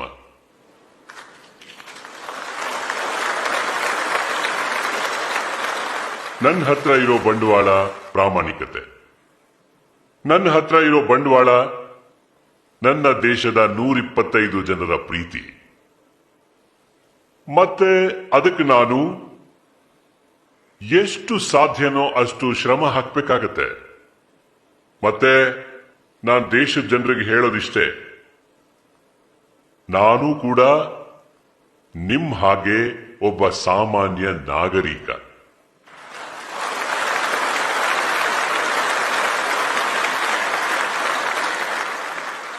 ನನ್ನಲ್ಲೂ ಕೂಡ ಎಲ್ಲ ಅವಗುಣಗಳಿವೆ, ಒಬ್ಬ ಸಾಮಾನ್ಯ ಮನುಷ್ಯನಲ್ಲಿರೋ ಹಾಗೇನೆ. ನೀವು 16 ಗಂಟೆ ಕೆಲಸ ಮಾಡ್ತೀರಾ? ದಯವಿಟ್ಟು ನನ್ನನ್ನ ಬೇರೆ ಅಂತ ತಿಳಿಲೇಬೇಡಿ. ನಾನು ನಿಮ್ಮ ಹಾಗೆ ಅಂತ ತಿಳ್ಕೊಂಬಿಡಿ. ಅದು ನಿಜ ಕೂಡ. ನಾನು ಯಾವ ಜಾಗದಲ್ಲಿ ಕೂತಿದ್ದೀನಿ ಅದು ವ್ಯವಸ್ಥೆಯ ಒಂದು ಭಾಗ. ಆದರೆ ನಾನು ಕೂಡ ನಿಮ್ಮ ಹಾಗೆ, ನಿಮ್ಮಿಂದ ಬೇರೆ ಅಲ್ಲ. ನನ್ನೊಳಗೆ ಒಬ್ಬ ವಿದ್ಯಾರ್ಥಿ ಇದ್ದಾನೆ. ಇದಕ್ಕೆ ನಾನು ನನ್ನ ಶಿಕ್ಷಕರಿಗೆ ಆಭಾರಿಯಾಗಿದ್ದೀನಿ. ಏಕೆಂದ್ರೆ ಚಿಕ್ಕನ್ನಲ್ಲಿ ಅವರು ನನಗೆ ಈ ದಾರಿ ತೋರಿಸಿದ್ರು. ನನ್ನೊಳಗಿನ ವಿದ್ಯಾರ್ಥಿನ ಸಾಯೋದಕ್ಕೆ ಬಿಡ್ಲಿಲ್ಲ.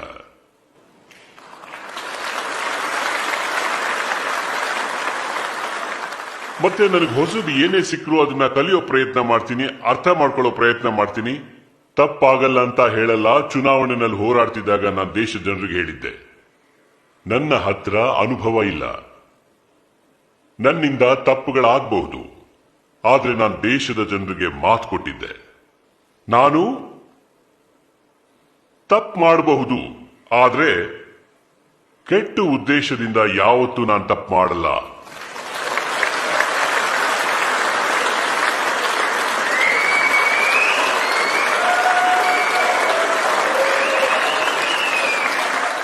ದೀರ್ಘಕಾಲದವರೆಗೆ ಲಾಂಗೆಸ್ಟ್ ಸರ್ವಿಂಗ್ ಚೀಫ್ ಮಿನಿಸ್ಟರ್ ಆಗಿ ಗುಜರಾತ್ನಲ್ಲಿ ಕೆಲಸ ಮಾಡೋ ಅವಕಾಶ ಸಿಕ್ತು.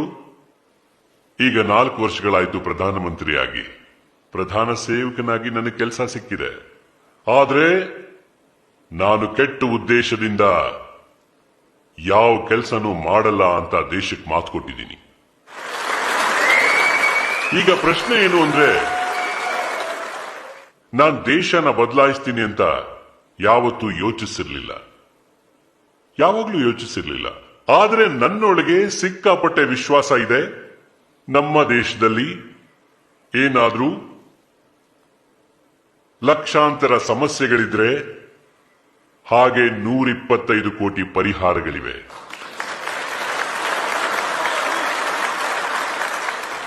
ಹಾಗೆ ಮಿಲಿಯನ್ ಸಮಸ್ಯೆಗಳಿದ್ರೆ ಅದಕ್ಕೆ ಬಿಲಿಯನ್ ಪರಿಹಾರಗಳಿವೆ. 125 ಕೋಟಿ ಜನರ ಮೇಲೆ ನನಗೆ ವಿಶ್ವಾಸ ಇದೆ. ಇದನ್ನ ನಾನು ಅನುಭವಿಸಿದ್ದೀನಿ. ಯಾರಾದ್ರೂ ಕಲ್ಪನೆ ಮಾಡ್ಕೊಳಕ್ ಸಾಧ್ಯನಾ ನೋಟ್ ಬಂದಿ ಬಗ್ಗೆ? ನೀವು ಟಿವಿ ಏನಾದ್ರೂ ಆನ್ ಮಾಡಿ ನೋಡಿದ್ರೆ ನೋಟ್ ಬಂದಿ ಬಗ್ಗೆ ಅಂದ್ರೆ ನನಗೆ ಅರ್ಜೆಂಟೀನಾ ರಾಷ್ಟ್ರಪತಿಗಳು ಸಿಕ್ಕಿದ್ರು. ಅವರು ಹೇಳ್ತಿದ್ರು, ಅವ್ರು ನನ್ನ ಒಳ್ಳೆಯ ಸ್ನೇಹಿತ. ಅವ್ರು ಹೇಳಿದ್ರು, ನಾನು ನನ್ನ ಹೆಂಡತಿ ಮಾತಾಡ್ತಿದ್ವಿ, ನನ್ನ ಸ್ನೇಹಿತ ಹೋದ ಅಂತ. ನಾನು ಯಾಕೆ ಏನಾಯ್ತು ಅಂತ ಕೇಳಿದೆ. ಅರೆ ನೀನು ನೋಟ್ ಬಂದಿ ಮಾಡಿದ್ಯಾ? ಅದು ವೆನಿಜುವಾದಲ್ಲೂ ಅದೇ ಸಮಯದಲ್ಲಿ ನಡೀತಿತ್ತು, ಅವ್ರ ಪಕ್ಕದ ರಾಷ್ಟ್ರ, ಅದು ಗೊತ್ತಿತ್ತು ಅವ್ರಿಗೆ. ಅವ್ರು ಹೇಳಿದ್ರು, ನಾನು ನನ್ನ ಪತ್ನಿ ಮಾತಾಡ್ಕೊತಿದ್ವಿ, ನನ್ನ ಸ್ನೇಹಿತನ ಕತೆ ಮುಗೀತು ಅಂತ. 86% ಕರೆನ್ಸಿ ವ್ಯವಹಾರದಿಂದ ಹೊರಗುಳಿದ್ರೆ ಟಿವಿ ಪರದೆ ಮೇಲೆ ಸತತವಾಗಿ ಬಿತ್ತರವಾಗ್ತಿತ್ತು, ಸರ್ಕಾರದ ಮೇಲೆ ಆಕ್ರಮಣ ನಡೀತಿತ್ತು. ಆದ್ರೆ ನನಗೆ ನನ್ನ ದೇಶದ ಜನರ ಮೇಲೆ ನಂಬಿಕೆ ಇತ್ತು. ನನ್ನ ದೇಶ ಪ್ರಾಮಾಣಿಕತೆಗಾಗಿ ತೊಳಲಾಡ್ತಾ ಇತ್ತು. ನನ್ನ ದೇಶದ ಸಾಮಾನ್ಯ ನಾಗರಿಕ ಪ್ರಾಮಾಣಿಕತೆಗಾಗಿ ಈ ಕಷ್ಟ ಅನುಭವಿಸಕ್ಕೆ ತಯಾರಾಗಿದ್ದ. ಆದರೆ ಇದು ನನ್ನ ದೇಶದ ಶಕ್ತಿ. ಈ ಶಕ್ತಿಗೋಸ್ಕರ ನಾನು ನನ್ನ ಜೀವನನ ರೂಪಿಸ್ಕೊಳ್ಬೇಕು. ಮತ್ತೆ ಇದರಿಂದಾಗಿ ನೀವು ಯಾವುದೇ ರೀತಿ ಪರಿಣಾಮ ನೋಡಿ. ಮೋದಿ ಕಾರಣ ಅಷ್ಟೇ, ನಿಜವಾಗ್ಲೂ ಮೋದಿ ಅಗತ್ಯ ಇದೆ. ಯಾಕೆ ಗೊತ್ತಾ? ಕಲ್ಲು ಹೊಡಿಬೇಕು ಅನ್ನೋದಾದ್ರೆ ಯಾರು ಹೊಡೆಯೋದು ಹೇಳಿ? ಯಾರ ಮೇಲಾದ್ರೂ ಕಸ ಕೆಸರು ಎರಚಬೇಕು ಅಂದ್ರೆ ಯಾರ ಮೇಲೆ ಎರಚೋದು? ಯಾರಿಗಾದ್ರೂ ಬೈಬೇಕು ಅಂದ್ರೆ ಯಾರಿಗ್ ಬೈಯೋದು? ನಾನು ಇದರಿಂದ ಸಂತೋಷ ಪಡೋದು ಏನು ಅಂದ್ರೆ, ನನ್ನ ದೇಶದ 125 ಕೋಟಿ ಜನರ ಮೇಲೆ ಯಾವುದೇ ಕಲ್ಲು ಬೀಳ್ತಿಲ್ಲ, ಯಾರು ಕೆಸರು ಎರಚುತ್ತಿಲ್ಲ, ಮತ್ತೆ ಯಾರು ಅವರಿಗೆ ಬೈತಿಲ್ಲ. ನಾನು ಒಬ್ಬನೇ ಇದ್ದೀನಿ, ಪೆಟ್ಟು ತಿಂತಿರ್ತೀನಿ, ಅನುಭವಿಸ್ತಿರ್ತೀನಿ. ಮತ್ತೆ ನಾನು ನಿಮ್ ಹಾಗೆ ಕವಿ ಅಂತೂ ಅಲ್ಲ. ಯಾವುದ್ರ ಮೇಲಾದ್ರೂ ಏನಾದ್ರೂ ಬರಿತಾನೆ ಇರ್ತೀನಿ. ನೀವು ಕೂಡ ಏನಾದ್ರೂ ಬರಿತಿರ್ಬೋದು. ಆದ್ರೆ ನಾವು ಕವಿಗಳಾಗಕ್ ಸಾಧ್ಯ ಇಲ್ಲ, ಅದು ಪ್ರಸೂನಿಗೆ ಮಾತ್ರ ಸಾಧ್ಯ. ಆದ್ರೆ ನಾನು ಯಾವಾಗ್ಲೂ ಬರ್ದಿದ್ದೆ. ನಾನು ಎಂತ ಜೀವನ ನಡೆಸ್ಕೊಂಡು ಬಂದಿದ್ದೀನಿ ಅಂದ್ರೆ, ನಾನು ಇವನ್ನೆಲ್ಲ ಅನುಭವಿಸೋದು ಸಾಮಾನ್ಯವಾಗಿತ್ತು. ನಾನು ಸಾಕಷ್ಟು ಪೆಟ್ಟು ತಿಂದು ಬಂದಿದ್ದೀನಿ, ಸಾಕಷ್ಟು ಸಮಸ್ಯೆಗಳನ್ನ ಎದುರಿಸ್ಕೊಂಡು ಬಂದಿದ್ದೀನಿ. ನಾನು ಅದನ್ನ ಬರ್ದಿದ್ದೆ ಕೂಡ. ನನಗೆ ಆ ಕವಿತೆ ಪದಗಳು ಸರಿಯಾಗಿ ನೆನಪಿಲ್ಲ. ಯಾರಿಗಾದ್ರೂ ಆಸಕ್ತಿ ಇದ್ರೆ ನನ್ನ ಪುಸ್ತಕದಲ್ಲಿ ಅದನ್ನ ನೋಡ್ಬೋದು. ನಾನು ಅದ್ರಲ್ಲಿ ಬರೆದಿದ್ದೆ, ಯಾವ ಜನ ನನ್ನ ಮೇಲೆ ಕಲ್ಲೆಸಿತಾರೆ ನಾನು ಆ ಕಲ್ಲುಗಳಿಂದಲೇ ಮೆಟ್ಟಲು ಮಾಡ್ಕೊಳ್ತೀನಿ, ಆ ಮೆಟ್ಟಲುಗಳನ್ನ ಹತ್ತಿ ಮೇಲ್ ಹೋಗ್ತೀನಿ ಅಂತ.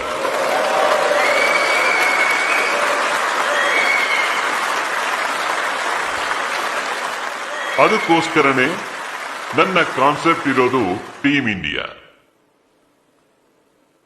ಕೇವಲ ಸರ್ಕಾರದಲ್ಲಿರೋರಲ್ಲ, ಆಡಳಿತ ವ್ಯವಸ್ಥೆ ಇದೆ, ರಾಜ್ಯ ಸರ್ಕಾರ ಇದೆ, ಫೆಡರಲ್ ರಚನೆಗೆ ನನ್ನ ಮೊದಲ ಆದ್ಯತೆ ಇದೆ. ಕೋಆಪರೇಟಿವ್ ಫೆಡರಲಿಸಂನಿಂದ ಸ್ಪರ್ಧಾತ್ಮಕ ಕೋಆಪರೇಟಿವ್ ಫೆಡರಲಿಸಂ ದಿಕ್ಕಿನಲ್ಲಿ ತಗೊಂಡು ಹೋಗೋ ಪ್ರಯತ್ನ ಮಾಡ್ತಿದ್ದೀನಿ. ನಾನು ದೇಶದ 115 ಜಿಲ್ಲೆಗಳನ್ನ ಪ್ರೇರಣಾತ್ಮಕ ಜಿಲ್ಲೆಗಳನ್ನಾಗಿ ಗುರುತಿಸ್ತಿದ್ದೀನಿ. ಏನ್ ಪ್ರೇರಣೆ ಕೊಡ್ತಿದ್ದೀನಿ ಅಂದ್ರೆ, ನಿಮ್ಮ ರಾಜ್ಯದ ಸರಾಸರಿ ಮಟ್ಟಕ್ಕೆ ನೀವು ಬನ್ನಿ, ನಾನ್ ನಿಮ್ ಜೊತೆ ಇರ್ತೀನಿ ಅಂತ ಹೇಳ್ತಿದ್ದೀನಿ. ನಾನು ಅವ್ರ ಉತ್ಸಾಹ ಹೆಚ್ಚಿಸ್ತಿದ್ದೀನಿ, ಅವ್ರು ಮಾಡ್ತಾ ಇದ್ದಾರೆ. ಇದರ ಪರಿಣಾಮದಿಂದ ನಾನು ಶೌಚಾಲಯದ ಗುರಿ ಇಟ್ಕೋತೀನಿ ಅಂದ್ರೆ ಅದು ಪೂರ್ತಿ ಆಗತ್ತೆ. 18,000 ಹಳ್ಳಿಗಳಿಗೆ ವಿದ್ಯುತ್ ಕೊಡೋಕೆ ಮೋದಿ ಕಂಬ ನೆಡಕ್ ಹೋಗಿದ್ನ. ಕಂಬ ನೆಡಕ್ಕೋಸ್ಕರ ನನ್ನ ದೇಶದ ಜನ ಹೋಗಿದ್ರು, ವಿದ್ಯುತ್ ತಲುಪಿಸೋಕೆ ನನ್ನ ದೇಶದ ಜನ ಹೋಗಿದ್ರು. ಅದಕ್ಕೋಸ್ಕರ ಮಹಾತ್ಮ ಗಾಂಧಿಯವರ ಆ ಮಾತನ್ನ ನಾನು ನನ್ನ ಜೀವನದಲ್ಲಿ ಒಂದು ಮಂತ್ರದ ರೂಪದಲ್ಲಿ ತಗೊಂಡಿದ್ದೀನಿ.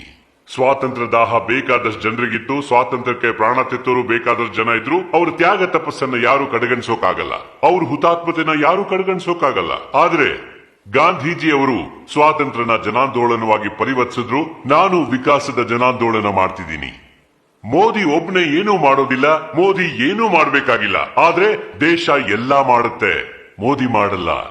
ನಾನು ಸರ್ಕಾರದ ಬಗ್ಗೆ ಅಂದ್ರೆ ಗುಜರಾತ್ ಸರ್ಕಾರದಲ್ಲಿದ್ದಾಗ ಯಾವಾಗ್ಲೂ ಒಂದು ಮಾತು ಹೇಳ್ತಿದ್ದೆ, ನಮ್ ದೇಶ ಹೇಗಿದೆ ಅಂದ್ರೆ ಸರ್ಕಾರ ಅಡ್ಡಿ ಮಾಡೋದನ್ನ ನಿಲ್ಲಿಸ್ಬಿಟ್ರೆ ನಮ್ ದೇಶ ತುಂಬಾ ಮುಂದುವರೆದು ಬಿಡುತ್ತೆ.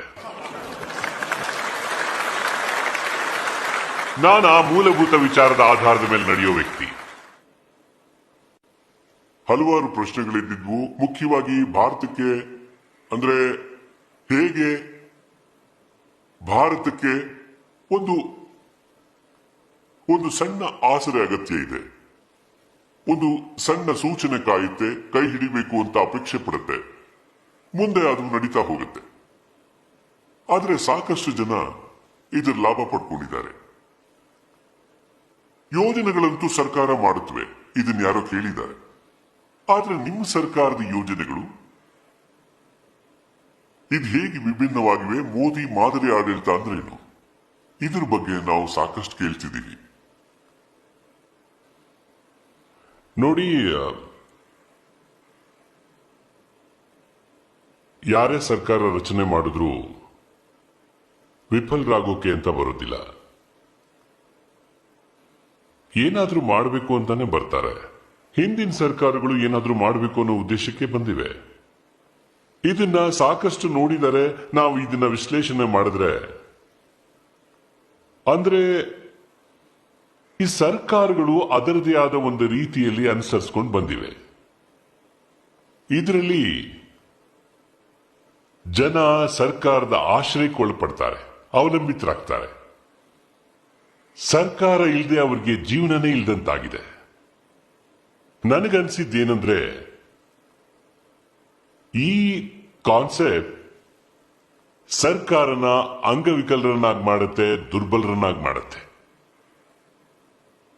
ಬಡತನ ನಿರ್ಮೂಲನೆ ಮಾಡಬೇಕು ಅಂದ್ರೆ ನಾವು ಬಡವರನ್ನ ಶಕ್ತಿವಂತರನ್ನಾಗಿ ಮಾಡಿ ನಿರ್ಮೂಲನೆ ಮಾಡಬಹುದೇ ಹೊರತು ಬಡವರಿಗೆ ಸವಲತ್ತುಗಳನ್ನ ಕೊಟ್ಟು ಮಾಡೋಕ್ಕಾಗಲ್ಲ.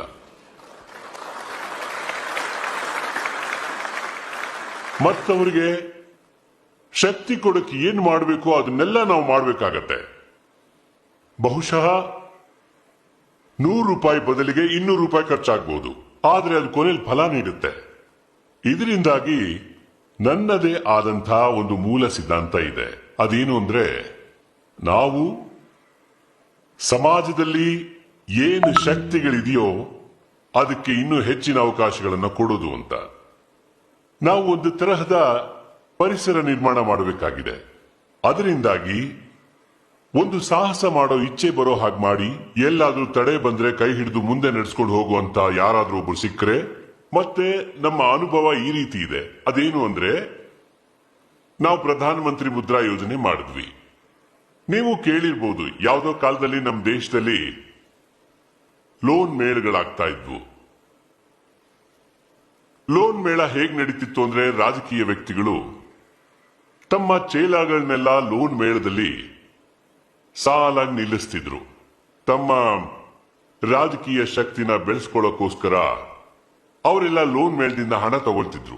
ಆಮೇಲೆ ಕೇಳೋರು ಯಾರು ಇರ್ತಿರ್ಲಿಲ್ಲ, ಹೋಗಿದ್ದು ಹೋಯ್ತು. ಹಣ ಬ್ಯಾಂಕಿಗೆ ಸೇರಿದ್ದು, ದೇಶಕ್ಕೆ ಸೇರಿದ್ದು, ಜನರಿಗೆ ಸೇರಿದ್ದು, ಸಾಲ ಬಡವರಿಗೆ ಕೊಡಬೇಕು ಅಂತಿದ್ದು ಮೊದಲ ನೋಟದಲ್ಲಿ ತುಂಬಾ ಚೆನ್ನಾಗಿ ಕಾಣಿಸುತ್ತೆ. ಆದ್ರೆ ಈ ಲೋನ್ ಮೇಳಗಳು ಜೀವನ ಬದಲಾಯಿಸ್ತಾ ಇಲ್ಲ. ನಾವೇನ್ ಮಾಡಿದ್ವಿ, ಪ್ರಧಾನಮಂತ್ರಿ ಮುದ್ರಾ ಯೋಜನೆ ಮಾಡಿದ್ವಿ. ಇದರಲ್ಲಿ ಬ್ಯಾಂಕ್ ಗ್ಯಾರಂಟಿ ಇಲ್ಲದೆ ಜನರಿಗೆ ಸಾಲ ಕೊಡಕ್ ಶುರು ಮಾಡಿದ್ವಿ. ಆದ್ರೆ ಇದು ಲೋನ್ ಮೇಳಕ್ಕಿಂತ ವಿಭಿನ್ನವಾಗಿತ್ತು. ಹಾಗೆ ಅವರು ಕೆಲಸಕ್ಕೆ ತಕ್ಕಂತೆ ಬೇರೆ ಬೇರೆ ಸ್ಕೀಮ್ಗಳನ್ನು ಮಾಡಿ ಹಣ ಕೊಟ್ವಿ. ಇದನ್ನು ಕೇಳಿ ನಿಮಗೆ ಆಶ್ಚರ್ಯ ಆಗ್ಬಹುದು. ಇದುವರೆಗೂ 11 ಕೋಟಿಯಷ್ಟು ಜನರು ಈ ಮುದ್ರಾ ಯೋಜನೆ ಲಾಭ ಪಡ್ಕೊಂಡಿದ್ದಾರೆ.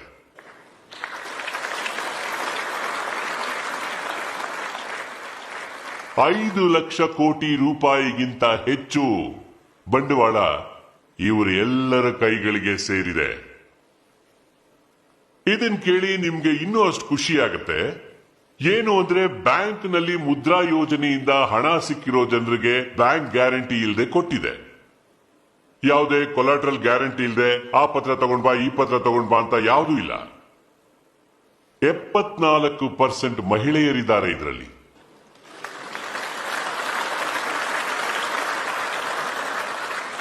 ನನಗೆ ಈ ಮುದ್ರಾ ಯೋಜನೆಯಲ್ಲಿ ಹಣ ಪಡೆದವ್ರನ್ನ ಭೇಟಿ ಮಾಡೋ ಅವಕಾಶ ಸಿಕ್ತು. ನಾನು ಅವ್ರನ್ನ ನಿನ್ನ ಅನುಭವ ಏನು ಅಂತ ಕೇಳಿದೆ. ಕೇಳಿ ನನಗೆ ಆಘಾತ ಆಯ್ತು. ಎಂತೆಂತ ಸಣ್ಣ ಸಣ್ಣ ಉದ್ದಿಮೆಗಳನ್ನ ಶುರು ಮಾಡಿದ್ದಾರೆ ಅಂದ್ರೆ, ಈಗ ಅವರು ನಿಧಾನವಾಗಿ 5 ಜನರಿಗೆ ಕೆಲಸ ಕೊಡ್ತಾ ಇದ್ದಾರೆ, 3 ಜನರಿಗೆ ಕೆಲಸ ಕೊಡ್ತಾ ಇದ್ದಾರೆ, ಇನ್ ಕೆಲವರು 2 ಕೆಲಸ ಕೊಡ್ತಿದ್ದಾರೆ.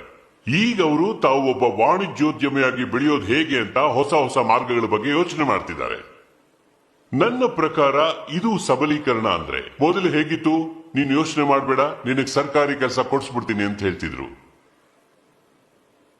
ಕೆಲವು ದಿನ ಕೆಲಸ ಸಿಕ್ತಿತ್ತು, ಕೆಲವು ದಿನ ಕೆಲಸ ಸಿಗ್ಲಿಲ್ಲ. ಇದೇ ನನ್ನ ಜೀವನ ಉದ್ಧಾರ ಮಾಡುತ್ತೆ ಅಂತ ಅದಕ್ಕೆ ಅಂಟ್ಕೊಂಡ್ಬಿಟ್ಟಿರ್ತಿದ್ದ. ಇದನ್ನ ಸಬಲೀಕರಣ ಮಾಡೋಕ್ ಮುಂದಾದ್ವಿ. ಈಗ ಅಗ್ರಿಕಲ್ಚರ್ ನಾವು ನಿರ್ಧಾರ ಮಾಡಿರೋದೇನು ಅಂದ್ರೆ, 2022ಕ್ಕೆ ಭಾರತಕ್ಕೆ ಸ್ವಾತಂತ್ರ್ಯ ಬಂದು 75 ವರ್ಷಗಳಾಗುತ್ತೆ. ಆ ಸಮಯಕ್ಕೆ ನಾವು ರೈತರ ವರಮಾನನ ದುಪ್ಪಟ್ಟು ಮಾಡಬೇಕು ಅಂತಿದ್ದೀವಿ.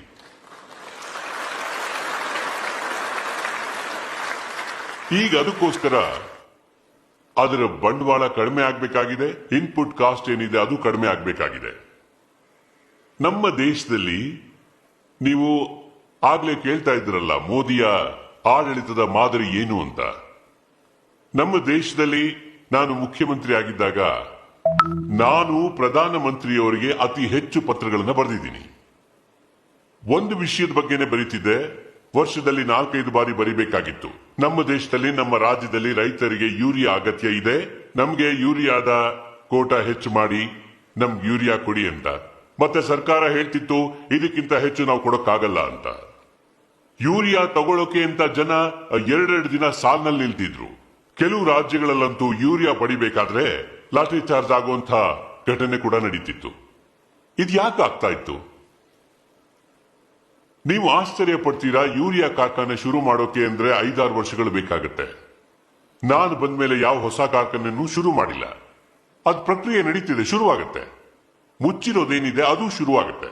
ಆದ್ರೆ ನಾನು ಕೇವಲ ಕಾರ್ಯದಕ್ಷತೆಯಲ್ಲಿ ಬದಲಾವಣೆ ತಂದೆ, ತಪ್ಪು ಕೆಲಸಗಳಾಗ್ತಿದ್ದನ್ನ ನಿಲ್ಲಿಸಿದೆ, ಪ್ರಾಮಾಣಿಕತೆಗೆ ಬಲ ತುಂಬದೆ, ಯಾವುದೇ ಹೊಸ ಕಾರ್ಖಾನೆಗಳನ್ನ ಶುರು ಮಾಡದೆ 20 ಲಕ್ಷ ಟನ್ ಯೂರಿಯಾ ಉತ್ಪಾದನೆ ವೃದ್ಧಿಯಾಯಿತು. ಎರಡನೇದು ಯೂರಿಯಾದ ಸಬ್ಸಿಡಿ. ಸಬ್ಸಿಡಿ ಅಂದ್ರೆ 80-90 ಸಾವಿರ ಕೋಟಿ ಸಬ್ಸಿಡಿ ಹೋಗ್ತಿತ್ತು ಯೂರಿಯಾದಲ್ಲಿ. ಸಬ್ಸಿಡಿ ಹೆಸರಲ್ಲಿ ಯೂರಿಯಾ ಹೊರಗೋಗ್ತಿತ್ತು, ರೈತರ ಹೆಸರಲ್ಲಿ ಹೋಗ್ತಿತ್ತು. ಆದ್ರೆ ಅದು ಕೆಮಿಕಲ್ ಫ್ಯಾಕ್ಟರಿಗೆ ಕಳ್ಳಮಾಲಾಗಿ ಹೋಗ್ತಿತ್ತು. ಕೆಮಿಕಲ್ ಫ್ಯಾಕ್ಟರಿಯವರು ಅದನ್ನ ರಾ ಮೆಟೀರಿಯಲ್ಗೆ ಅಂತ ಉಪಯೋಗಿಸಿ ಹೊಸ ಉತ್ಪನ್ನ ತಯಾರಿಸಿ ಪ್ರಪಂಚಕ್ಕೆ ಮಾರ್ತಾ ಇದ್ರು. ಅವ್ರಿಗೆ ಕಡಿಮೆ ದರದಲ್ಲಿ ಯೂರಿಯಾ ಸಿಗ್ತಾ ಇತ್ತು. ನಾವು ಯೂರಿಯಾಗೆ ನೀಮ್ ಕೋಟಿಂಗ್ ಮಾಡಿದ್ವಿ. ಈ ಬೇವಿನ ಮರ ಇದೆಯಲ್ಲ, ಆ ಬೇವಿನ ಮರದಿಂದ ಅದ್ರಲ್ಲಿ ಬರೋ ಹಣ್ಣಿನಿಂದ ಎಣ್ಣೆಯನ್ನ ತೆಗೆದು ಅದನ್ನು ಯೂರಿಯಾ ಜೊತೆ ಬೆರೆಸಿದ್ವಿ. ಇದರ ಪರಿಣಾಮ ಏನಾಯ್ತು? ಒಂದು, ಆ ಬೇವಿನ ಮರ ಏನಿದೆ ಅದ್ರ ಹಣ್ಣು ಉಪಯೋಗ ಇಲ್ಲದೆ ಹಾಳಾಗ್ತಿತ್ತು. ಅದನ್ನೆಲ್ಲ ಒಟ್ಟು ಮಾಡೋಕ್ಕೋಸ್ಕರ ಬಡವರಿಗೆ ಕೆಲಸ ಸಿಕ್ತು. ಬೇವಿನ ಎಣ್ಣೆ ತೆಗೆದು ಯೂರಿಯಾ ಜೊತೆ ಬೆರೆಸೋದ್ರಿಂದ ಆ ಯೂರಿಯಾ ಭೂಮಿಗೆ ಬಿಟ್ಟು ಬೇರೆ ಯಾವ ಕೆಲಸಕ್ಕೂ ಉಪಯೋಗಕ್ಕೆ ಬರಲ್ಲ, ಕಳ್ತನೂ ನಿಂತು ಹೋಯ್ತು.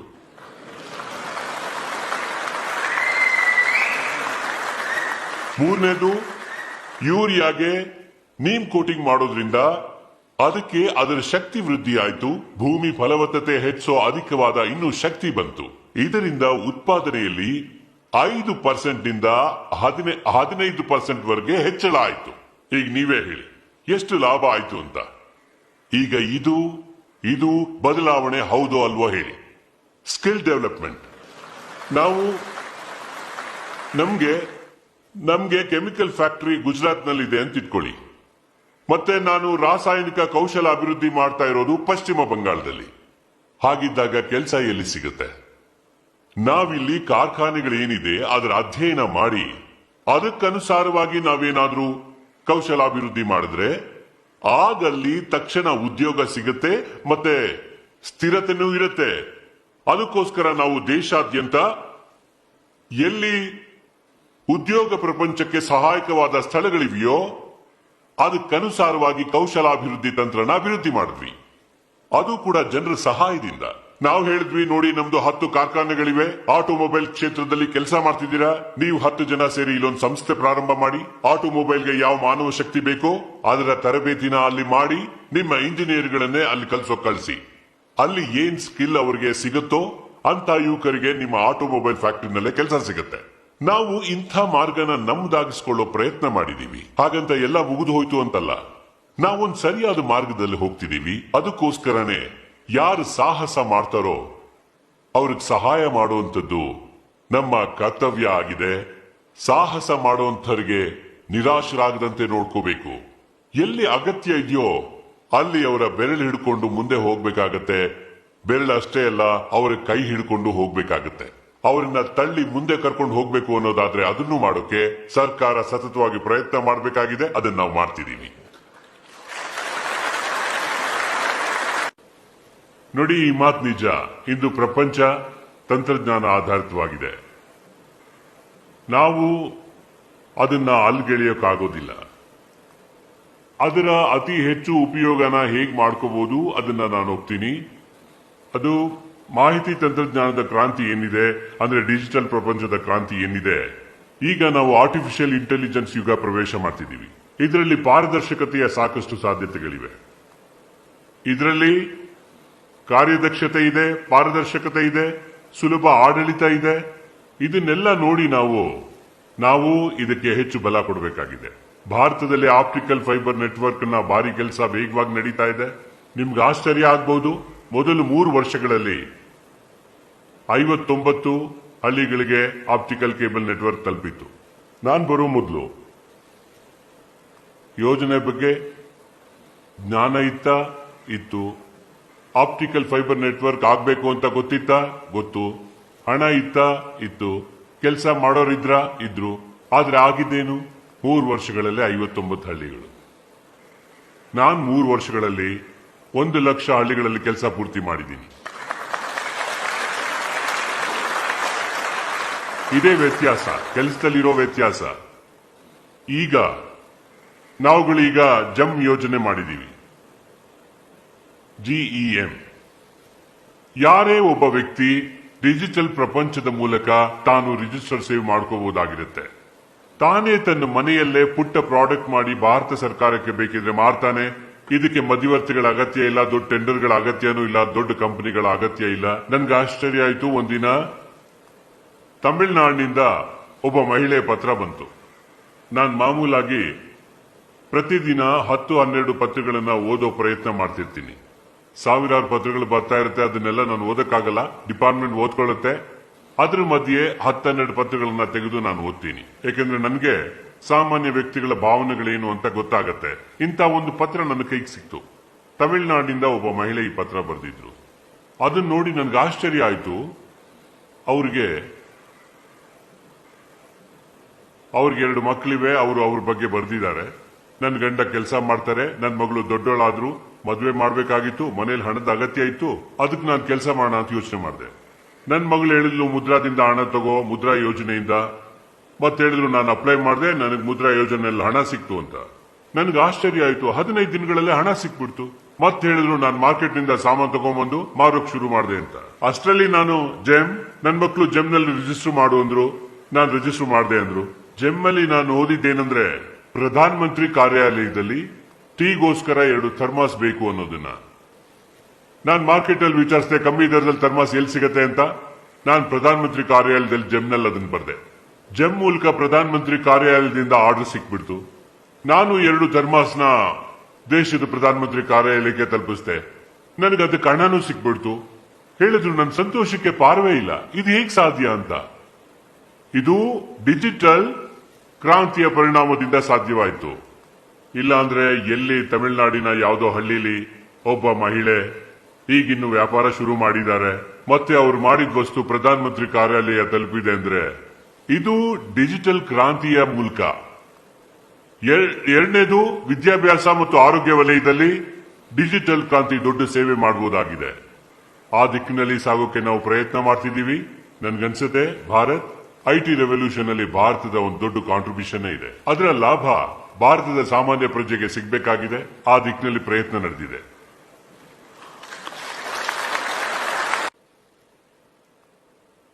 ಮೋದಿಯವರೇ, ಜನರು ತಾಳ್ಮೆ ಕಳ್ಕೊಳ್ಳೋದು ಒಂದ್ ಕಡೆ ಆದ್ರೆ, ನೀವು ಅಲ್ಲಿ ಸರ್ಕಾರಿ ಕೆಲಸಗಾರರ ಜೊತೆ ಆ ವ್ಯವಸ್ಥೆ ನೋಡಿ ಯಾವಾಗ್ಲಾದ್ರೂ ನಿಮ್ಗೆ ಅಸಹನೆ ಆಗಿದ್ಯಾ?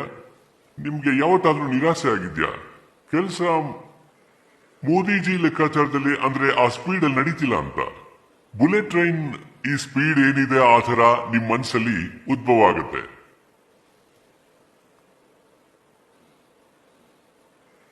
ನನಗೆ ಗೊತ್ತಿರಲಿಲ್ಲ ಕವಿ ಒಳಗೂ ಒಬ್ಬ ಪತ್ರಕಾರ ಕೂತಿರ್ತಾನೆ ಅಂತ.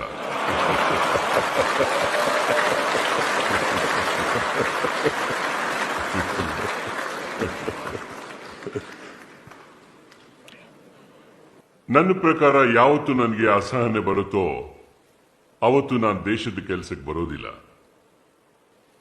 ನಾನು ಅನ್ಕೊಳ್ತೀನಿ ಅದು ನನ್ನೊಳಗೆ ಜೀವಂತವಾಗಿರ್ಬೇಕು ಅಂತ. ಅದೇ ನನ್ನ ಶಕ್ತಿ. ಅದು ನನಗೆ ಶಕ್ತಿ ಕೊಡುತ್ತೆ, ಓಡಿಸುತ್ತೆ. ಪ್ರತಿ ರಾತ್ರಿ ಮಲಗಬೇಕಾದ್ರೆ ನಾನು ಮುಂದಿನ ದಿನ ಕನಸು ಕಾಣ್ತೀನಿ. ಬೆಳಗ್ಗೆ ಎದ್ರೆ ಶುರು ಮಾಡ್ಕೊಳ್ತೀನಿ. ಎಲ್ಲಿವರೆಗೆ ನಿರಾಸೆಯ ವಿಷಯ ಅಂದ್ರೆ, ನನ್ನ ಪ್ರಕಾರ ಅದು ಸ್ವಂತಕ್ಕೋಸ್ಕರ ಏನಾದ್ರೂ ಮಾಡ್ಕೊಳ್ಳೋದು ಪಡ್ಕೊಳ್ಳೋದು ಆಗತ್ತೆ. ಆಗ ಅದು ಆಸೆ ನಿರಾಸೆಗಳಿಗೆ ದಾರಿಯಾಗತ್ತೆ. ಆದರೆ ಯಾವಾಗ ನೀವು ಸರ್ವಜನ ಹಿತಾಯ ಸರ್ವಜನ ಸುಖಾಯ ಇಂತಹ ಸಂಕಲ್ಪದಲ್ಲಿ ನಾವು ನಡೆದ್ರೆ, ನನಗನ್ಸೋದೇನು ಅಂದ್ರೆ ನಮಗೆ ನಿರಾಸೆ ಅನ್ನೋ ಪ್ರಶ್ನೆನೇ ಬರೋದಿಲ್ಲ ಅಂತ.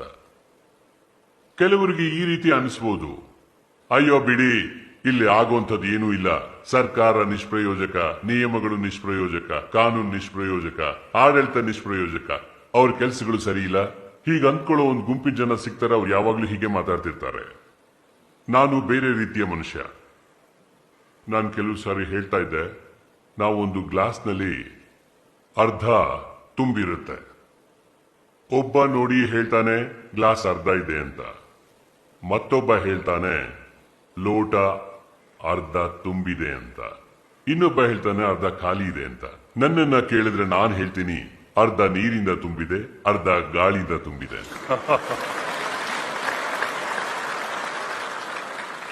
ಮತ್ತೆ ನಾನು ಇದಕ್ಕೋಸ್ಕರ, ನೀವು ಬೇಕಾದ್ರೆ ನೋಡಿ, ಅದೇ ಸರ್ಕಾರ, ಅದೇ ಕಾನೂನು, ಅದೇ ಅಧಿಕಾರಿಗಳು, ಅದೇ ರೀತಿ ನೀತಿ ಎಲ್ಲ, ಹೀಗೆಲ್ಲ ಇದ್ದಾಗ್ಲೂ 4 ವರ್ಷಗಳ ಲೆಕ್ಕಾಚಾರ ನೀನಾದ್ರೂ ತಗೊಂಡ್ರೆ ಕಡೆದಾಗಿ ನಿಮ್ಗೆ ಬೇರೆ ಸರ್ಕಾರಗಳನ್ನ ಟೀಕೆ ಮಾಡೋಕೆ ಈ ವೇದಿಕೆನ ಉಪಯೋಗಿಸ್ಕೊಳಕ್ ಹೋಗೋದಿಲ್ಲ. ನಾನು ಹಾಗೆ ಮಾಡಲೂಬಾರದು. ಆದ್ರೆ ಅರ್ಥ ಮಾಡ್ಕೊಳ್ಳೋಕೆ ತುಲನಾತ್ಮಕ ಅಧ್ಯಯನದ ಅಗತ್ಯ ಇದೆ. ಹಿಂದಿನ 10 ವರ್ಷಗಳಲ್ಲಿ ಕೆಲಸ ಹೇಗಾಗ್ತಾ ಇತ್ತು ಅದನ್ನ ನೋಡಿದ್ರೆ ಈ 4 ವರ್ಷಗಳಲ್ಲಿ ಕೆಲಸ ಹೇಗಾಗಿದೆ ಅಂತ ಗೊತ್ತಾಗೋದು. ನಿಮ್ ಗಮನಕ್ಕೆ ಬರುತ್ತೆ ಅಂದಿನ ನಿರ್ಣಯ ಪ್ರಕ್ರಿಯೆಗಳು, ಇಂದಿನ ನಿರ್ಣಯ ಪ್ರಕ್ರಿಯೆಗಳು, ಆಗಿನ ಕ್ರಮ ಈಗಿನ ಕ್ರಮದಲ್ಲಿ ನಿಮಗೆ ಆಕಾಶ ಭೂಮಿಯಷ್ಟು ವ್ಯತ್ಯಾಸ ಇದೆ. ಇದರ ಅರ್ಥ ಏನು ಅಂತ ಹೇಳಿದ್ರೆ, ಇದೇ ವ್ಯವಸ್ಥೆಯಿಂದ ನಿಮ್ ಹತ್ರ ಏನಾದ್ರೂ ನೀತಿಗಳು ಸ್ಪಷ್ಟವಾಗಿದ್ರೆ, ನಿಯತ್ತು ಸ್ವಚ್ಛವಾಗಿದ್ರೆ, ಉದ್ದೇಶ ಒಳ್ಳೆಯದಾಗಿದ್ರೆ, ಮತ್ತೆ ಸರ್ವಜನ್ ಹಿತಾಯ ಸರ್ವಜನ್ ಸುಖಾಯ ಅಂತ ಕೆಲಸ ಮಾಡೋ ಉದ್ದೇಶ ಇದ್ರೆ, ಇದೇ ವ್ಯವಸ್ಥೆಯಲ್ಲಿ ನೀವು ನಿಮಗೆ ಬೇಕಾದ ಫಲಿತಾಂಶವನ್ನ ಕೊಡಬಹುದಾಗಿದೆ. ಇದು ನನ್ನ ಮೂಲಭೂತ ಚಿಂತನೆ ಆದ ಕಾರಣ ಇದರರ್ಥ ನಾನು ಅನ್ಕೊಂಡಿದ್ದೆಲ್ಲ ಆಗತ್ತೆ ಅಂತೇನಲ್ಲ. ಒಂದು ವೇಳೆ ಆಗದೆ ಇದ್ರೂ ನಾನೇನ್ ನಿರಾಶನಾಗಲ್ಲ. ಯಾಕಂದ್ರೆ ನಾನು ಯೋಚಿಸ್ತೀನಿ, ಇದು ಯಾಕಾಗಿಲ್ಲ, ಕೆಲಸ ಮಾಡ್ಬೇಕಾದ್ರೆ ನಾನು ಈ ದಾರಿನಲ್ಲಿ ಹೋಗಿದ್ದೆ, ಈಗ ಹೊಸ ದಾರಿನಲ್ಲಿ ಹೋಗೋಣ ಅನ್ಕೊಂಡು ಕೆಲಸ ಮಾಡ್ತೀನಿ.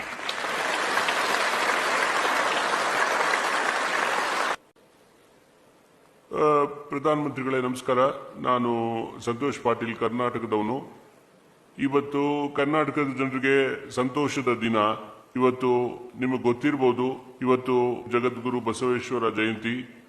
ಹಿಂದಿನ ಬಾರಿ ತಾವು ಲಂಡನ್ಗೆ ಬಂದಿದ್ದಾಗ ತಾವು ಅವತ್ತು ಜಗದ್ಗುರು ಬಸವೇಶ್ವರರ ಪ್ರತಿಮೆನ ತಾವು ಅನಾವರಣ ಮಾಡಿದ್ರಿ. ನನ್ನ ಪ್ರಶ್ನೆ ಏನು ಅಂದ್ರೆ, ನೀವು ತಾವು ಅವರ ಜೀವನದ ಬಗ್ಗೆ ಹಾಗೂ ಅವರ ವಿಚಾರಗಳನ್ನ ಹೇಗೆ ನೋಡ್ತೀರಾ, ಮತ್ತೆ ಅವರ ವಿಚಾರಗಳನ್ನೆಲ್ಲ ತಗೊಂಡು ಮುಂದೆ ತಾವು ಹೇಗೆ ಯೋಚನೆ ಮಾಡ್ತೀರಾ? ಧನ್ಯವಾದ. ನೋಡಿ, ನಮ್ಮ ದೇಶದ ಒಂದು ದೌರ್ಭಾಗ್ಯ ಅಂದ್ರೆ, ಸ್ವತಂತ್ರ ಬಂದ ಮೇಲೆ ಭಾರತದ ಸಂಸ್ಕೃತಿ, ಪರಂಪರೆ, ಇತಿಹಾಸ ಇವುಗಳನ್ನ ಮರೆಯೋ ಪ್ರಯತ್ನ ಸಾಕಷ್ಟು ನಡೀತಾ ಇದೆ. ಒಂದು ಪರಿವಾರದವ್ರನ್ನ ಬಿಟ್ರೆ ಬೇರೆ ಯಾರಿಗೂ ತಿಳಿಯೋಕ್ ಬಿಟ್ಟಿಲ್ಲ. ಇಲ್ಲಿ ಬಹಳಷ್ಟು ಜನ ಬಸವೇಶ್ವರರ ಹೆಸರನ್ನ ಮೊದಲನೇ ಸಾರಿ ಕೇಳಿರ್ಬೋದು. 12ನೇ ಶತಮಾನದ ಮಹಾಪುರುಷ, ಕರ್ನಾಟಕದವರು. ಮತ್ತೆ ನಿಮ್ಮಲ್ಲಿ ಯಾರಿಗಾದ್ರೂ ಆಸಕ್ತಿ ಇದ್ರೆ ಭಗವಾನ್ ಬಸವೇಶ್ವರರ ವಚನಗಳು ಓದುವಂತಹದ್ದು. ಈಗದು ಎಲ್ಲಾ ಭಾಷೆಗಳಲ್ಲೂ ಸಿಗ್ತಾ ಇದೆ, ಎಲ್ಲಾ ಭಾಷೆಗಳಲ್ಲೂ ಸಿಗ್ತಿದೆ. ಇವತ್ತು ಅವರ ಜನ್ಮದಿನ. ಇವತ್ತು ನಾನು ನನ್ನ ಕಾರ್ಯಭಾರದ ಒತ್ತಡದ ಮಧ್ಯೆನೂ ಸ್ವಲ್ಪ ಸಮಯ ಮಾಡಿಕೊಂಡೆ. ಮತ್ತೆ ನಾನು ಹಿಂದಿನ ಸಾರಿ ಬಂದಿದ್ದಾಗ ಬಸವೇಶ್ವರರ ಪ್ರತಿಮೆ ಅನಾವರಣ ಮಾಡೋ ಅವಕಾಶ ಸಿಕ್ತು. ಇವತ್ತು ಅಲ್ಲಿಗೆ ನಾನೇ ಖುದ್ದಾಗಿ ಹೋಗಿ ನಮಸ್ಕಾರ ಮಾಡಿ ಬಂದೆ.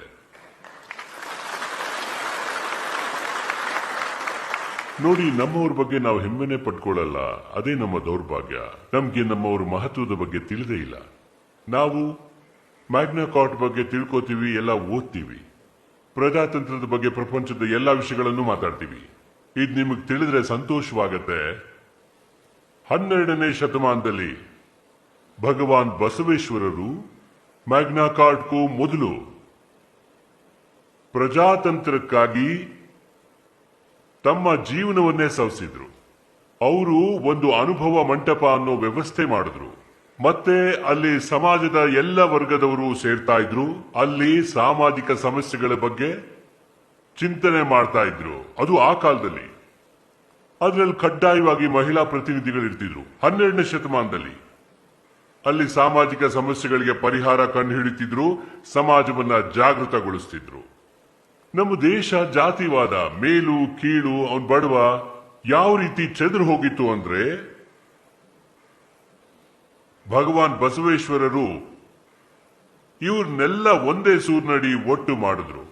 ಮೇಲು ಕೀಳು ಜಾತಿವಾದ ಇವುಗಳನ್ನೆಲ್ಲ ಮೀರಿ ಒಂದು ಮಾಡೋ ದೊಡ್ಡ ಕೆಲಸ ಮಾಡಿದ್ರು. ಮತ್ತೆ ನೀವ್ ಈಗ ತಾನೇ ತಾಳ್ಮೆ ಬಗ್ಗೆ ಮಾತಾಡ್ತಾ ಇದ್ರಿ. ನನಗೆ ಭಗವಾನ್ ಬಸವೇಶ್ವರರ ವಚನ ನೆನಪಾಗತ್ತೆ. ಅವ್ರದೊಂದು ವಚನ ಇದೆ. ಆ ವಚನದಲ್ಲಿ ಅವರು ಹೇಳ್ತಾರೆ, ಎಲ್ಲಿ ಸ್ಥಾವರತೆ ಇರುತ್ತೋ, ಆ ಶಬ್ದಗಳು ನಂದೇ ಇರ್ಬೋದು, ಆದ್ರೆ ಅದರ ಅರ್ಥ ನೆನಪಿದೆ. ಎಲ್ಲಿ ಸ್ಥಾವರತೆ ಇರುತ್ತೋ ಅಲ್ಲಿ ಜೀವನ ಸಮಾಪ್ತಿಯಾಗತ್ತೆ. ಆದ್ರೆ ಎಲ್ಲಿ ಚಲನೆ ಇದೆಯೋ ಅಲ್ಲಿ ಜೀವನದಲ್ಲಿನ ಹೊಸ ಆಯಾಮಗಳ ಸಂಭವ ಏನಿದೆ, ನಿತ್ಯ ನೂತನವಾಗಿರುತ್ತೆ ಅಂತಾರೆ. ಈ ರೀತಿ ಭಾವನೆಗಳು ಭಗವಾನ್ ಬಸವಣ್ಣನವರ ವಚನಗಳಲ್ಲಿವೆ. ಸ್ಥಾವರಕ್ಕೆ ಸಾವು ಅಂತ ಹೇಳ್ತಾರೆ ಅವರು ಆ ಕಾಲದಲ್ಲಿ. ಹಾಗಾಗಿ ಪ್ರಜಾತಂತ್ರಕ್ಕೆ, ಮಹಿಳಾ ಸಬಲೀಕರಣಕ್ಕೆ, ಸಾಮಾಜಿಕ ಪ್ರಜ್ಞೆಗಾಗಿ ಬಸವೇಶ್ವರರು ಮಾಡಿರೋ ಈ ಕೆಲಸಗಳು ಇವತ್ತಿಗೂ ಕೂಡ ನಮ್ಮ ದೇಶಕ್ಕೆ ಮತ್ತೆ ಪ್ರಪಂಚಕ್ಕೆ ಮಾರ್ಗದರ್ಶಕವಾಗಿದೆ. ಹಾಗೆ ನನಗೆ ಸಂತೋಷ ಆಯ್ತು. ಹಾಗೆ ನೀವು ಕರ್ನಾಟಕದವರಿದ್ದೀರಿ. ಇವತ್ತು ನನಗೆ ಅವರ ಜನ್ಮದಿನದಂದು ನನಗೆ ಅಲ್ಲಿಗೆ ಹೋಗೋ ಸೌಭಾಗ್ಯ ಸಿಕ್ತು. ಮತ್ತೆ ನಾವೆಲ್ಲರೂ ಹಾಗೆ ನನ್ನ ಪ್ರಕಾರ ಹೇಳೋದೇನು ಅಂದ್ರೆ, ಶಾಲೆ ಮಕ್ಕಳು ಕೂಡ ಇದನ್ನು ತಿಳ್ಕೋಬೇಕಾಗಿದೆ. ಅನುಭವ ಮಂಟಪ ಅನ್ನೋ ಪ್ರಜಾತಂತ್ರ ವ್ಯವಸ್ಥೆನ ಅವರು ಆ ಕಾಲದಲ್ಲೇ ಹೇಗೆ ಅಭಿವೃದ್ಧಿ ಪಡಿಸಿದ್ರು ಅಂತ. ಅವ್ರಿಗಾಗ್ಲಿ ಎಂತ ದೂರದೃಷ್ಟಿ ಇದ್ದಿರಬಹುದು ಈ ಕೆಲಸ ಮಾಡಿದ ಆ ಮಹಾಪುರುಷನಿಗೆ. ತುಂಬಾ ತುಂಬಾ ಧನ್ಯವಾದಗಳು ನೀವು ಇದನ್ನ ಹೇಳಿದ್ದಕ್ಕೆ. Good evening, Mr. Prime Minister. In the past, we've heard the term Obamacare, and more recently, there's been talk of Modi Care in India. And I wanted to ask, will this lead to major change in India's health sector? Thank you. ಅದೇನು ಅಂತ ನೀವು ಹೇಳಿ. ಮೋದಿಜಿ, ಅದು ಅವರು Modi care, Obama care, Modi care ಇದ್ರ ಬಗ್ಗೆ compare ಮಾಡ್ತಾ ಇದ್ದಾರೆ. ಅವರು ಬಹುಶಃ ಒಂದು ವಿಷಯದಲ್ಲಿ ಅಂದ್ರೆ ಹೆಲ್ತ್ ಸೆಕ್ಟರ್ ಬಗ್ಗೆ ಮಾತಾಡಬೇಕು ಅಂತಿದ್ದಾರೆ. ನೋಡಿ, ನನ್ನ ಅನುಭವ ಏನು ಅಂದ್ರೆ, ನಾನು 3 ವಿಷಯಗಳ ಬಗ್ಗೆ ಒತ್ತು ಕೊಡ್ತೀನಿ. ನಾನು ಈ ದೊಡ್ಡದಾಗಿ ಮಾತಾಡುವಂತ ವ್ಯಕ್ತಿಗಳ ಪೈಕಿ ಅಲ್ಲ. ನನ್ನ ಜೀವನದ ಹಿನ್ನೆಲೆನೇ ಆಗಿರೋದ್ರಿಂದ ನಮ್ಮ ಮೇಘನಾದ್ರು ಇಲ್ಲಿ ಕೂತ್ಕೊಂಡಿದ್ದಾರೆ.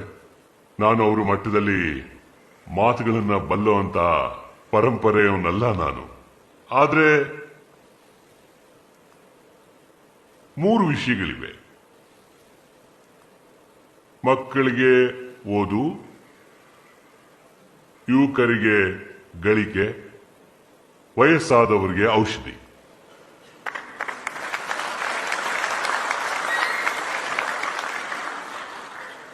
ಒಂದು ಆರೋಗ್ಯವಂತ ಸಮಾಜಕ್ಕೆ ಈ 3ರ ಬಗ್ಗೆ ಚಿಂತನೆ ಮಾಡಬೇಕು. ನನ್ನ ಅನುಭವದ ಪ್ರಕಾರ ಕುಟುಂಬ ಎಷ್ಟೇ ಚೆನ್ನಾಗಿರ್ಲಿ, ಯಾವುದೇ ಚಟಗಳಿರಲ್ಲ, ಯಾವುದೇ ಕೆಟ್ಟ ವಿಷಯಗಳಿರಲ್ಲ, ತುಂಬಾ ಚೆನ್ನಾಗಿ ನಡೀತಾ ಇರುತ್ತೆ. ಅವ್ರು ಯಾರಿಗೂ ಕೆಟ್ಟದನ್ನು ಬಯಸಲ್ಲ. ಆದ್ರೆ ಅವ್ರ ಕುಟುಂಬದಲ್ಲಿ ಒಬ್ಬರಿಗೆ ಅನಾರೋಗ್ಯ ಆದ್ರೆ, ಅವ್ರ ಮಗಳು ದೊಡ್ಡೋಳಾಗಿದ್ದಾಳೆ, ಅವಳಿಗೆ ಗಂಡು ನೋಡ್ಬೇಕಾಗಿದೆ, ಮತ್ತೆ ಅವಳಿಗೆ ಮದುವೆ ಮಾಡಬೇಕಾಗಿದೆ ಅನ್ಕೊಂಡಾಗ ಮನೇಲಿ ಒಬ್ಬ ವ್ಯಕ್ತಿ ಆರೋಗ್ಯ ತಪ್ಪಿಟ್ರೆ ಅವರೆಲ್ಲ ಪ್ಲಾನ್ಗಳು ಮುಗ್ದೋಗತ್ತೆ. ಮಗಳು ಮದುವೆ ಆಗದೆ ಉಳಿದು ಬಿಡ್ತಾಳೆ. ಅನಾರೋಗ್ಯ ಮನೇನ ಸಂಪೂರ್ಣವಾಗಿ ಧ್ವಂಸ ಮಾಡ್ಬಿಡುತ್ತೆ. ಒಬ್ಬ ಬಡವ ಆಟೋ ರಿಕ್ಷಾ ಓಡಿಸ್ತಿದ್ದಾನೆ, ಅವನ ಆರೋಗ್ಯ ತಪ್ಪಿದ್ರೆ ಅವನೊಬ್ಬನ ಆರೋಗ್ಯ ತಪ್ಪಲ್ಲ, ಇಡೀ ಕುಟುಂಬನೇ ಅನಾರೋಗ್ಯಕ್ಕೆ ತುತ್ತಾಗತ್ತೆ, ಇಡೀ ವ್ಯವಸ್ಥೆನೇ ಆರೋಗ್ಯ ತಪ್ಪುತ್ತೆ. ಇದಕ್ಕಾಗಿ ನಾವು ಒಂದು ಆಲೋಚನೆ ಮಾಡಿದ್ವಿ. ನಾವು ಹೆಲ್ತ್ ಸೆಕ್ಟರ್ ಅಲ್ಲಿ ನಾವು ಒಂದು ದೊಡ್ಡ ಆಲೋಚನೆ ಮಾಡಿದ್ವಿ. ಕೆಲವರು ಇದನ್ನ ಮೋದಿ ಕೇರ್ ಅಂತ ಪ್ರಚಾರ ಮಾಡ್ತಾ ಇದ್ದಾರೆ. ಮೂಲತಃ ಈ ಯೋಜನೆ ಆಯುಷ್ಮಾನ್ ಭಾರತ್. ನಾವು ಇದರಲ್ಲಿ ಆರೋಗ್ಯ ಕೈಗೆಟ್ಕೋ ವಿಷಯ ಆಗಿರ್ಬೋದು, ರಿಯಾಯಿತಿ ವಿಷಯ ಇರಬಹುದು, ಮತ್ತೆ ಸಮರ್ಥನೀಯ ಬದಲಾವಣೆ ವಿಷಯ ಇರಬಹುದು, ಎಲ್ಲ ವಿಷಯಗಳನ್ನು ಮುಂದಿಟ್ಕೊಂಡು ನಾವು ಮುಂದುವರಿತಿದ್ದೀವಿ. ಇದರಲ್ಲಿ 2 ವಿಭಾಗ ಇದೆ. ಒಂದು, ನಾವು ದೇಶದಲ್ಲಿ ಸುಮಾರು 1.5 ಲಕ್ಷಕ್ಕಿಂತ ಹೆಚ್ಚು ವೆಲ್ನೆಸ್ ಸೆಂಟರ್ ಸ್ಥಾಪಿಸಬೇಕು ಅಂತ ಅನ್ಕೊಂಡಿದೀವಿ. ಹಾಗೆ ಅಕ್ಕಪಕ್ಕದಲ್ಲಿ 12-15 ಹಳ್ಳಿಗಳ ಜನಗಳಿಗೋಸ್ಕರ ಆರೋಗ್ಯದ ಸವಲತ್ತುಗಳು ಸಿಗೋ ಹಾಗಾಗಬೇಕು. ಜೊತೆಗದು ತಾಂತ್ರಿಕತೆಯಿಂದ ಕೂಡಿರಬೇಕು. ಯಾಕೆಂದ್ರೆ ದೊಡ್ಡ ಆಸ್ಪತ್ರೆ ಅಂತ ರೋಗಿಗಳು ಬಂದ್ರೆ ಅವ್ರಿಗೆ ತಕ್ಷಣ ಮಾರ್ಗದರ್ಶನ ನೀಡಿ ಔಷಧ ಕೊಡೋ ಹಾಗಾಗಬೇಕು. 2ನೇದು, ಪ್ರಿವೆಂಟಿವ್ ಹೆಲ್ತ್ಗೆ ಬಲ ಸಿಗಬೇಕು. ಅದು ಯೋಗ ಆಗಿರ್ಬೋದು, ಜೀವನ ಶೈಲಿ ಆಗಿರ್ಬೋದು, ಇಂಥ ಅನಾರೋಗ್ಯ ತಡೆಯೋ ವಿಷಯಗಳು, ಜೊತೆಗೆ ಪೌಷ್ಟಿಕತೆ ಇರಬಹುದು. ನಾವು ಒಂದು ಪೋಷಣ ಪ್ರಚಾರ ಶುರು ಮಾಡಿದೀವಿ, ವಿಮೆನ್ ಅಂಡ್ ಚೈಲ್ಡ್ ಹೆಲ್ತ್ಗೋಸ್ಕರ. ಅದ್ರ ಬಗ್ಗೆನೂ ಕೆಲಸ ಮಾಡ್ತಾ ಇದ್ದೀವಿ. ಪ್ರಪಂಚದ ಸಮೃದ್ಧ ದೇಶಗಳಲ್ಲೂ ಹೆರಿಗೆ ರಜಾ ಪಡೆಯೋಕೆ ಇವತ್ತಿಗೂ ನಮ್ಮ ದೇಶದಲ್ಲಿ ಹೆರಿಗೆ ರಜೆಗೆ ಇರುವಷ್ಟು ಉದಾರತೆ ಅವರಲ್ಲಿಲ್ಲ. ನನ್ಗನ್ಸುತ್ತೆ UK ಜನ ಕೂಡ ಇದನ್ನ ಕೇಳಿ ಖುಷಿ ಪಡಬಹುದು ಅಂತ. ನಾವು ಅವರ ಮಕ್ಕಳ ಬಗ್ಗೆನೂ ನಾವು ಚಿಂತನೆ ಮಾಡಿ, ಹಡೆಯೋ ತಾಯಿ ಬಗ್ಗೆನೂ ಚಿಂತನೆ ಮಾಡಿ ಹೆರಿಗೆ ರಜೆನ 26 ವಾರ ಮಾಡಿದೀವಿ.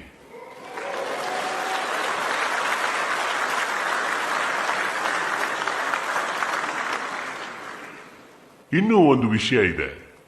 ಈ ಕುಟುಂಬಗಳಿಗೆ ಒಂದು ಎಂಥ ವ್ಯವಸ್ಥೆ ಕೊಡ್ತೀವಿ ಅಂದ್ರೆ, ಭಾರತದ 10 ಕೋಟಿ ಕುಟುಂಬಗಳು ಅಂದ್ರೆ 50 ಕೋಟಿ ಜನ ಅಂದ್ರೆ ದೇಶದ ಜನಸಂಖ್ಯೆಯಲ್ಲಿ ಅರ್ಧದಷ್ಟು, ಅವ್ರಿಗೆ ವರ್ಷದಲ್ಲಿ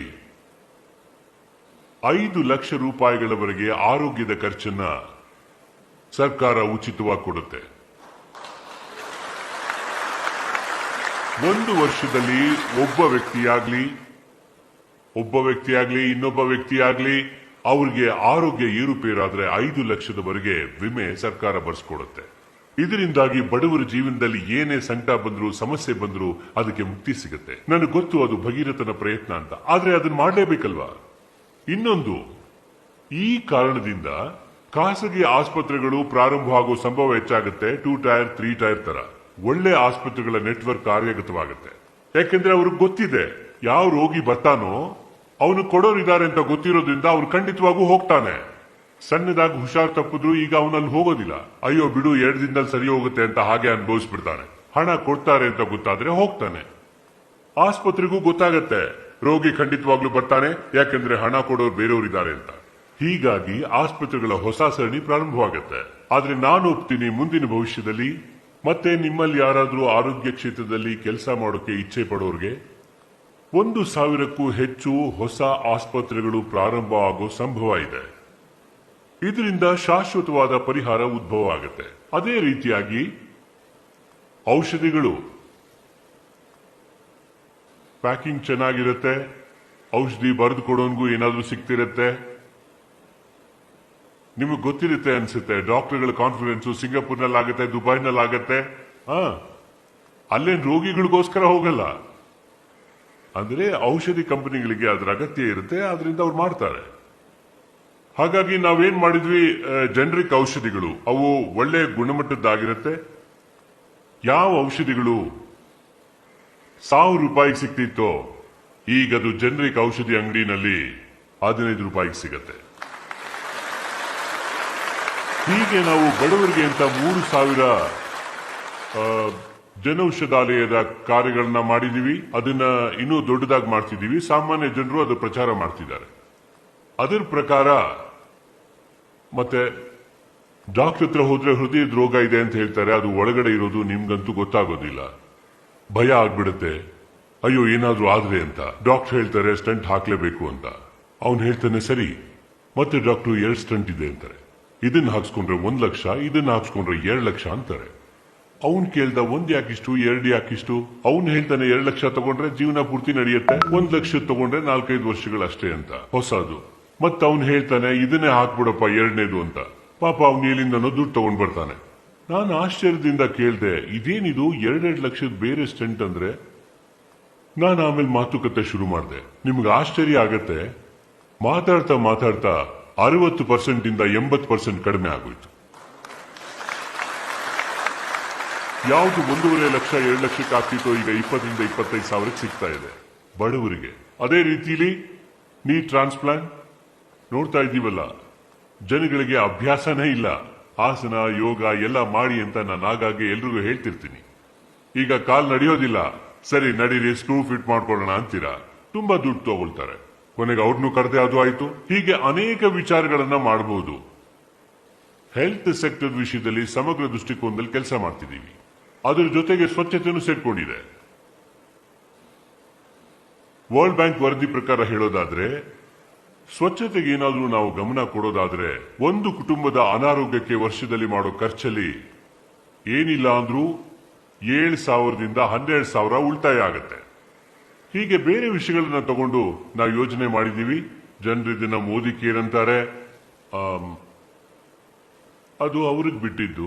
ಮೂಲತಃ ನನ್ನ ಆಸೆ ಏನು ಅಂದ್ರೆ, ನನ್ನ ದೇಶದ ಜನಕ್ಕೆ ನಾನು ಕೇರ್ ತಗೋಬೇಕು. ನಮಸ್ತೆ ಮೋದಿಜಿ. ನಮಸ್ತೆ. ಮೋದಿಜಿ, ನೀವು ಭಾರತದ ಪರ ಸಾಕಷ್ಟು ಅದ್ಭುತವಾದ ಹೆಜ್ಜೆ ಇಟ್ಟಿದ್ದೀರಾ. ಇದರ ಫಲಿತಾಂಶನ ದೇಶದಲ್ಲಷ್ಟೇ ಅಲ್ಲ, ಅಂತಾರಾಷ್ಟ್ರೀಯ ಮಟ್ಟದಲ್ಲೂ ನೋಡಿದೀವಿ.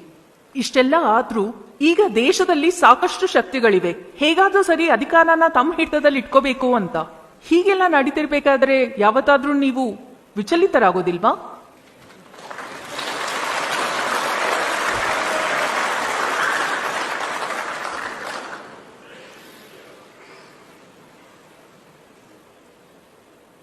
ನೋಡಿ, ನಾನು ಒಪ್ಕೊಳ್ತೀನಿ, ಇದು ಒಂದು ಪ್ರಜಾತಂತ್ರದ ಸೌಂದರ್ಯ. ಪ್ರಜಾತಂತ್ರದಲ್ಲಿ ಏನು ವಿರೋಧಗಳು ಇಲ್ಲದೆ ಇದ್ರೆ ಆಲೋಚನೆಗಳೇ ಇರೋದಿಲ್ಲ. ಅದು ಪ್ರಜಾತಂತ್ರ ಆಗೋಕ್ ಹೇಗ್ ಸಾಧ್ಯ?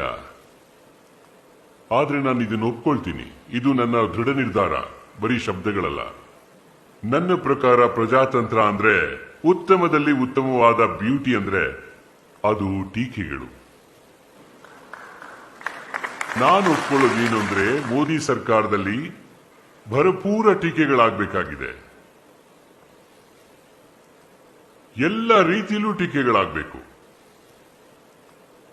ಟೀಕೆಗಳ ಸರಿ ತಪ್ಪುಗಳೊಂದಿಗೆ ಪ್ರಜಾತಂತ್ರದ ಏಳಿಗೆಯಾಗತ್ತೆ. ಮತ್ತೆ ಸರ್ಕಾರಕ್ಕೂ ಕೂಡ, ಮತ್ತೆ ಸರ್ಕಾರದಲ್ಲಿ ಕೂತಿರೋರ್ಗೂ ಸಹ ಅದು ಎಚ್ಚರಿಕೆ ಕೊಡುತ್ತೆ.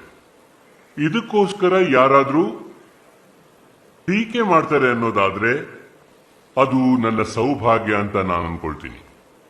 ಅದನ್ನ ಕೆಟ್ಟದು ಅನ್ನಲ್ಲ. ಆದ್ರೆ ನನ್ನ ಚಿಂತೆ ಈ ಟೀಕೆಗಳಲ್ಲ. ದುರ್ಭಾಗ್ಯ ಏನು ಅಂದ್ರೆ, ಟೀಕೆಗಳನ್ನ ಮಾಡೋಕೆ ಅಧ್ಯಯನ ಮಾಡಬೇಕಾಗಿ ಬರುತ್ತೆ, ಬಹಳ ಶ್ರಮ ಪಡಬೇಕಾಗತ್ತೆ, ಅದರ ಒಳಗಡೆ ಹೋಗ್ಬೇಕಾಗತ್ತೆ, ಅಂಕಿಅಂಶಗಳನ್ನ ಒಟ್ಟು ಮಾಡಬೇಕಾಗತ್ತೆ, ಇತಿಹಾಸನ ಪೂರ್ತಿ ಹೊರಗಡೆ ತೆಗಿಬೇಕು. ಇವತ್ತೆಲ್ರಿಗೂ ಎಂತ ಅವಸರ ಇದೆ ಅಂದ್ರೆ ಯಾರಿಗೂ ಅಷ್ಟು ಸಮಯನೇ ಇಲ್ವಲ್ಲ. ಬಹಳ ಕಡಿಮೆ ಜನ ಇದ್ದಾರೆ ಇಂಥ ಕೆಲಸಗಳನ್ನು ಮಾಡೋರು. ಬನ್ನಿ, ಒಬ್ಬೊಬ್ಬರಿಗೂ ಎಷ್ಟು ಅವಸರ ಇದೆ ಅಂದ್ರೆ 24/7 ನಾನ್ ಮುಂದೆ ಬರಬೇಕು, ಬ್ರೇಕಿಂಗ್ ನ್ಯೂಸ್ ನಾನ್ ಕೊಡಬೇಕು. ಇದು ಅವರ ದೌರ್ಭಾಗ್ಯ ಇರಬಹುದು. ಮತ್ತೆ ಇದಕ್ಕೋಸ್ಕರ ಟೀಕೆಗಳು ಅನ್ನೋ ದೌರ್ಭಾಗ್ಯದಿಂದ ಈ ಎಲ್ಲಾ ಮರ್ಯಾದೆಗಳನ್ನು ದಾಟಿ ಆರೋಪದ ರೂಪ ಪಡ್ಕೊಂಡಿದೆ. ಪ್ರಜಾತಂತ್ರದ ಎಲ್ಲದಕ್ಕಿಂತ ದೊಡ್ಡ ಶಕ್ತಿ ಅಂದ್ರೆ ಅದು ಟೀಕೆ. ಪ್ರಜಾತಂತ್ರದ ಎಲ್ಲದಕ್ಕಿಂತ ಒಂದು ವಿನಾಶದ ದಾರಿ ಅಂದ್ರೆ ಅದು ಆರೋಪ. ಅದಕ್ಕೋಸ್ಕರವಾಗಿ ಒಂದು ಬಲವಾದ ಪ್ರಜಾತಂತ್ರಕ್ಕಾಗಿ ಟೀಕೆಗಳನ್ನ ಎಲ್ಲದಕ್ಕಿಂತ ಹೆಚ್ಚಾಗಿ ನಾವು ಪುರಸ್ಕರಿಸಬೇಕಾಗಿದೆ. ಮತ್ತೆ ಆರೋಪದಿಂದ ತಪ್ಪಿಸಿಕೊಳ್ಳುವಂತ ಪ್ರಯತ್ನ ಮಾಡಬೇಕಾಗಿದೆ.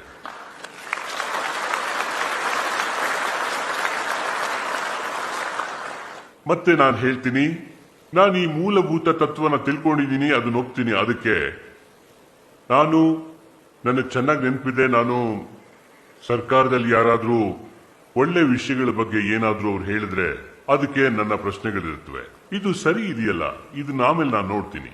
ನೀವು ನನಗೆ ಮೊದಲು ಹೇಳಿ ಇದರಲ್ಲಿ ಏನೆಲ್ಲ ಕೊರತೆಗಳಿದೆ ಅನ್ನೋದನ್ನ. ನಾನು ಎದುರಿಗೇನೆ ಕೇಳ್ತೀನಿ. ಯಾಕೆಂದ್ರೆ ಯಾವುದು ಸಂಪೂರ್ಣ ಅಲ್ಲ, ನಾವು ಮನುಷ್ಯರು, ನಮ್ಮಲ್ಲೂ ಕೊರತೆಗಳಿವೆ, ನಮ್ಮಿಂದನೂ ತಪ್ಪುಗಳಾಗತ್ತೆ. ಏನಾದ್ರೂ ಇದ್ರೆ ಹೇಳ್ತಾರೆ. ಮತ್ತೆ ನಾವು ಕೇಳೋದನ್ನೇ ನಿಲ್ಲಿಸ್ಬಿಟ್ರೆ ನನ್ನ ತಪ್ಪುಗಳು ಯಾವತ್ತೂ ಸರಿ ಹೋಗೋದೇ ಇಲ್ಲ, ನನ್ನ ದೇಶಕ್ಕೆ ಒಳ್ಳೇದಾಗೋದಿಲ್ಲ. ಅದಕ್ಕೋಸ್ಕರ ನಾನು ಯಾವಾಗಲೂ ಟೀಕೆಗಳನ್ನ ಸ್ವಾಗತ ಮಾಡ್ತೀನಿ. ಇದಲ್ಲದೆ ನನ್ನ ಮೇಲೆ ಆರೋಪನೂ ಇದೆ, ಮೋದಿ ಮೇಲೆ ಇಷ್ಟೆಲ್ಲ ಟೀಕೆ ಮಾಡಿದ್ರು ಅವ್ರು ಯಾಕೆ ಕೇಳೋದಿಲ್ಲ ಅಂತ. ನಾನ್ ನಿಮ್ಮ ಟೀಕೆಗಳಿಗೆ ಹೆಚ್ಚು ಮಹತ್ವ ಕೊಡ್ತೀನಿ, ಅದನ್ನ ಅರ್ಥ ಮಾಡ್ಕೊಳ್ಳೋಕ್ಕೂ ಪ್ರಯತ್ನ ಮಾಡ್ತಿದ್ದೀನಿ, ಅದನ್ನ ಸುಧಾರಿಸ್ಕೊಳ್ಳೋ ಪ್ರಯತ್ನನೂ ಮಾಡ್ತೀನಿ. ನಿಮ್ಮನ್ನು ಬಾಯಿ ಮುಚ್ಚೋ ಕೆಲಸ ನಂದಲ್ಲ, ಅದು ತಪ್ಪು ದಾರಿ ಆಗತ್ತೆ. ನೀವು ಹೇಳ್ತಿರೋದು ನನಗೆ ಖಂಡಿತ ಅಮೂಲ್ಯವಾದದ್ದು. ನೀವೇನ್ ಟೀಕೆ ಮಾಡ್ತಿದ್ದೀರೋ ಅದೆಲ್ಲ ನನಗೆ ಒಂದು ದೊಡ್ಡ ನಿಧಿ ಇದ್ದ ಹಾಗೆ, ಅದು ನನಗೆ ಬಂಗಾರದ ಗಣಿ. ಅದಕ್ಕೋಸ್ಕರ ನೀವು ಹೇಗ್ ನಿರ್ಧಾರ ಮಾಡ್ತೀರಾ ಯಾವ ಟೀಕೆಗೆ ಮಹತ್ವ ಕೊಡಬೇಕು, ಯಾವುದಕ್ಕೆ ಮಹತ್ವ ಕೊಡಬಾರ್ದು ಅಂತ? ನೋಡಿ, ಇದು ಕಪ್ಪು ಬಿಳುಪಲ್ಲಿರೋಕ್ ಸಾಧ್ಯ ಇಲ್ಲ. ನಾನು ಈ ಟೀಕೆನ ಒಪ್ತೀನಿ, ಇದನ್ನ ಒಪ್ಪಲ್ಲ ಅಂತ ಹೇಳಲ್ಲ. ಈಗ ಈ ಕಾರ್ಯಕ್ರಮ ಮಾಡ್ತಿದ್ದೀನಿ, ನನಗೆ ನಿಮ್ಗೆ ಅನಿಸ್ತಿರ್ಬೋದು ಇದು ತುಂಬಾ ಚೆನ್ನಾಗಿದೆ ಅಂತ. ಆದ್ರೆ ಬೇರೆ ಯಾರೋ ಹೇಳ್ತಿರ್ತಾರೆ ಮೋದಿಜಿ ನಿಲ್ಸಿದ್ರೆ ಚೆನ್ನಾಗಿರುತ್ತೆ ಅಂತ ಹೇಳ್ತಾರೆ. ಕೆಲವರು ಹೀಗೂ ಹೇಳ್ಬೋದು, ನೋಡಿ ಮೋದಿಜಿ ಅಂದ್ರೆ ಪ್ರಧಾನಿಯವ್ರಿಗೆ ಉತ್ತರನೇ ಕೊಡ್ತಿಲ್ಲ, ಯಾಕೆ ಬಂದ್ರು ಅಂತ. ಅದಕ್ಕೆ ಸ್ಟೇಜ್ ಮ್ಯಾನೇಜ್ ಮಾಡೋಕೆ ಹೀಗೆಲ್ಲ ಮಾಡ್ತಿದ್ದಾನೆ. ಅದರಲ್ಲೂ ನಾನು ಪ್ರಯತ್ನ ಮಾಡ್ತೀನಿ. ಇವತ್ತಿನ ಪ್ರಶ್ನೆಗಳಿಗೆ ಉತ್ತರ ಹೇಳೋದ್ರಲ್ಲಿ ಯಾವ್ದಾದ್ರೂ ಶಬ್ದ ಹೊರಗೆ ಬಂದಿದ್ರೆ ನಾನು ಖಂಡಿತ ಚಿಂತನೆ ಮಾಡ್ತೀನಿ, ಅರೇ ಈ ಶಬ್ದನ ನಾನು ಹೇಳ್ದೆ ಇದ್ದಿದ್ರೆ ಚೆನ್ನಾಗಿರ್ತಿತ್ತು ಅಂತ. ಹಾಗೆ ಯೋಚನೆ ಮಾಡ್ತೀನಿ. ಮತ್ತೆ ನಾನು ಇಲ್ಲಿ ಇವತ್ತಿರೋದಿಕ್ಕೆ ಸಾಕಷ್ಟು ಜನ ಕಾರಣರಾಗಿದ್ದಾರೆ. ಸಾಕಷ್ಟು ಜನ ನನಗೆ ಪೆಟ್ ಮೇಲೆ ಪೆಟ್ಟು ಕೊಡ್ತಾ ಕೊಡ್ತಾ ಹೇಳ್ತಾರೆ, ಮೋದಿ ಇದು ಮಾಡಬೇಡ ಅದನ್ನು ಮಾಡು ಅಂತಾರೆ. ಹೀಗ್ ಮಾಡ್ತಾ ಮಾಡ್ತಾ ನನ್ನ ತಂದಿದ್ದಾರೆ. ಅವರ ಈ ಎಲ್ಲಾ ಪರಿಶ್ರಮಗಳು ಏನಿದೆ ಅದನ್ನ ನಾನು ಮಂಡಲ್ ಸೇರಕ್ ಬಿಡಲ್ಲ.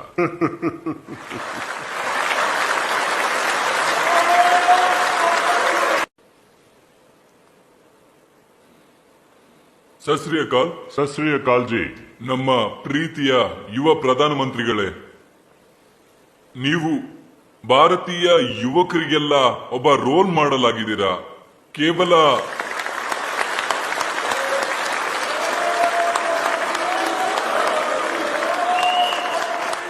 ಜೈ ಕೇವಲ ಭಾರತೀಯ ಯುವಕರಿಗಷ್ಟೇ ಅಲ್ಲದೆ ಪ್ರಪಂಚದ ವಿವಿಧ ಭಾಗದ ಯುವಕರಿಗೆಲ್ಲ ನೀವು ರೋಲ್ ಮಾಡೆಲ್ ಆಗಿದ್ದೀರಾ. ದಿನಕ್ಕೆ 20 ಗಂಟೆ ಕೆಲಸ ಮಾಡೋದು ಇದು ಸಣ್ಣ ವಿಷಯ ಅಲ್ಲ. ನೀವು ಸುಸ್ತಾದಂತ ಯಾವತ್ತೂ ಕಾಣೋದೇ ಇಲ್ಲ. ನನ್ನ ಪ್ರಶ್ನೆ ಏನು ಅಂತಂದ್ರೆ, ನಿಮ್ಮಲ್ಲಿ ಇಷ್ಟೊಂದು ಶಕ್ತಿ ಎಲ್ಲಿಂದ ಬರುತ್ತೆ ಅಂತ. ನಮಗ್ ಗೊತ್ತಿದೆ ಏನಂತಂದ್ರೆ ನೀವು ಯೋಗ ಮಾಡ್ತೀರಾ ಅಂತ. ನೀವು ನಮಗಿದನ್ ಹೇಳಿ, ಆ ರೀತಿಯ ಶಕ್ತಿಯನ್ನು ನಾವು ನಮ್ಮ ಜೀವನದಲ್ಲಿ ಬಳಸ್ಕೊಂಡು ದೇಶದ ಹಿತಕ್ಕಾಗಿ ನಾವು ಮುಂದೆ ದೇಶದ ಹಿತಕ್ಕಾಗಿ ಹೇಗೆ ಕೆಲಸ ಮಾಡಬಹುದು ಅಂತ ನಿಮ್ಮ ರೀತಿಯಲ್ಲಿ.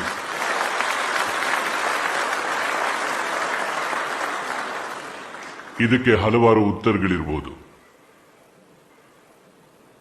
ಒಂದು ಉತ್ತರ ಕೊಡ್ಬೇಕಂದ್ರೆ ಖುಷಿ ಪಡೋಂಥ ತಮಾಷೆಯಾಗಿರೋ ಉತ್ತರ ಕೊಡ್ತೀನಿ.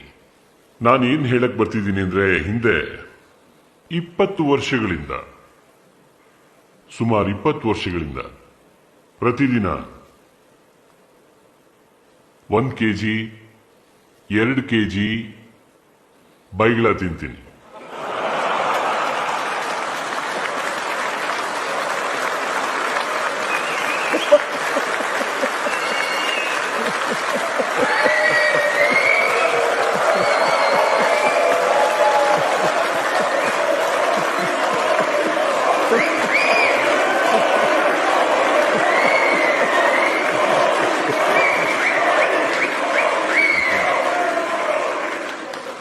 ಆದ್ರೆ ನೇರವಾಗಿ ಮಾತಾಡ್ತೀನಿ ನೋಡಿ. ಒಂದು ಹಳೆ ಘಟನೆ ಬಹುಶಃ ನೀವು ಕೇಳಿರ್ತೀರಾ ಅನ್ಕೊಳ್ತೀನಿ. ಹೀಗೆ ಒಂದು ತೀರ್ಥಕ್ಷೇತ್ರ ಇತ್ತು ಒಂದು ಪರ್ವತದ ಮೇಲೆ. ಆ ಕ್ಷೇತ್ರದ ಒಳಗಡೆ ಒಬ್ಬ ಸಂತರು ಕೂತ್ಕೊಂಡಿದ್ರು. ಒಂದು 8 ವರ್ಷದ ಹೆಣ್ಣು ಮಗು. ಆ ಮಗು ತನ್ನ ತಮ್ಮನ್ನ ಹೆಗಲ್ ಮೇಲೆ ಕೂರಿಸ್ಕೊಂಡು ನಿಧಾನವಾಗಿ ಬೆಟ್ಟನ ಹತ್ತಾ ಇದ್ಲು. ಆ ಸಂತ ಆ ಮಗುನ ಕೇಳ್ದ, ಮಗು ನಿನಗೆ ಸುಸ್ತಾಗ್ತಿಲ್ವಾ?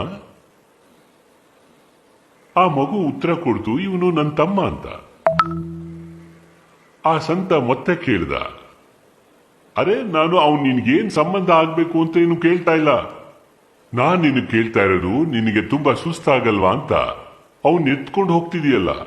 ಆ ಮಗು ಮತ್ತೆ ಹೇಳಿದ್ಲು, ಅವನು ನನ್ನ ತಮ್ಮ. ಆ ಸಂತ ಮತ್ತೆ 3ನೇ ಸಲ ಕೇಳ್ದ, ಅರೆ ನಾನ್ ನಿನ್ ಸಂಬಂಧ ಕೇಳ್ತಾ ಇಲ್ಲಮ್ಮ, ನಾನ್ ಕೇಳ್ತಾ ಇರೋದು ಈ ರೀತಿ ಎತ್ಕೊಂಡು ಹೋಗೋದು ನಿನಗೆ ಸುಸ್ತಾಗಲ್ವಾ ಅಂತ. 3ನೇ ಸಲ ಆ ಮಗು ಹೇಳ್ತು, ಸ್ವಾಮಿಗಳೇ ಇವನು ನನ್ನ ತಮ್ಮ ಇದ್ದಾನೆ, ತಮ್ಮನ್ನ ಎತ್ಕೊಂಡ್ರೆ ಸುಸ್ತಾಗಲ್ಲ.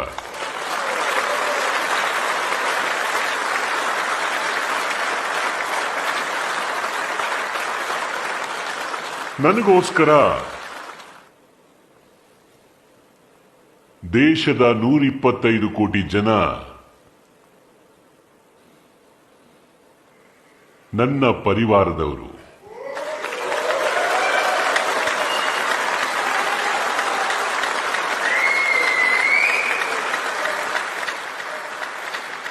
ಪ್ರತಿ ಕ್ಷಣ ನೀವು ನಿಮ್ ಜೀವನದಲ್ಲಿ ಬೇಕಾದ್ರೆ ನೋಡ್ಕೊಳ್ಳಿ, ಎಲ್ಲೆಲ್ಲಿ ನೀವು ನಿಮ್ಮ ತನನ ಅನುಭವಿಸ್ತೀರೋ, ಎಷ್ಟೇ ಸುಸ್ತಾಗಿ ಬಂದಿರಲಿ, ಮಲ್ಗೋ ಮನಸ್ಸಾಗ್ತಿರ್ಬೋದು, ದೇಹ ನಿಮ್ ಜೊತೆ ಸಹಕರಿಸದೇ ಇರಬಹುದು, ಆದ್ರೆ ಒಂದು ಫೋನ್ ಬರುತ್ತೆ, ನಿನ್ ತಮ್ಮನ ಮಗನಿಗೆ ಏನೋ ಆಗಿದೆ ಅಂತ, ಆಸ್ಪತ್ರೆಯಲ್ಲಿದ್ದಾನೆ, ಸುಸ್ತೆಲ್ಲ ಮಾಯವಾಗಿ ಹೋಗುತ್ತೆ, ಸ್ಕೂಟ್ರು ತಗೊಂಡು ಓಡ್ತೀರಾ, ನೀವು ರಾತ್ರಿ ಎಲ್ಲ ಅವನ್ ಸೇವೆ ಮಾಡ್ತಿರ್ತೀರಾ. ಯಾಕೆ ಅಂದ್ರೆ ಅವನು ನಿಮ್ಮವನು. ಸುಸ್ತು ಮಾಯವಾಗಿ ಹೋಗುತ್ತೆ, ಆಮೇಲೆ ನೀವು ಜಾಗೃತರಾಗ್ತೀರಾ. ನನ್ನ ಜೀವನನೂ ಸಹ ಪ್ರತಿ ಕ್ಷಣ ಶರೀರ ಬಿಡಿ, ಶರೀರ ಒಂದು ಪ್ರಕೃತಿ ಸಹಜ. ಆದ್ರೆ ಪ್ರತಿ ಕ್ಷಣನೂ ಏನನ್ಸುತ್ತೆ ಅಂದ್ರೆ ನಮ್ಮವ್ರಿಗೋಸ್ಕರ ಕೆಲವು ಸಾರಿ ತ್ರಿಪುರಾದಿಂದ ಯಾವುದೋ ಸುದ್ದಿ, ಕೇರಳದಿಂದ ಯಾವುದೋ ಸುದ್ದಿ, ದೆಹಲಿಯಿಂದ ಯಾವುದೋ ಸುದ್ದಿ ಬರುತ್ತೆ. ಆಗ ನನ್ನ ಮನಸ್ಸು ಹೇಳುತ್ತೆ, ಎದ್ದೇಳು, ಓಡು.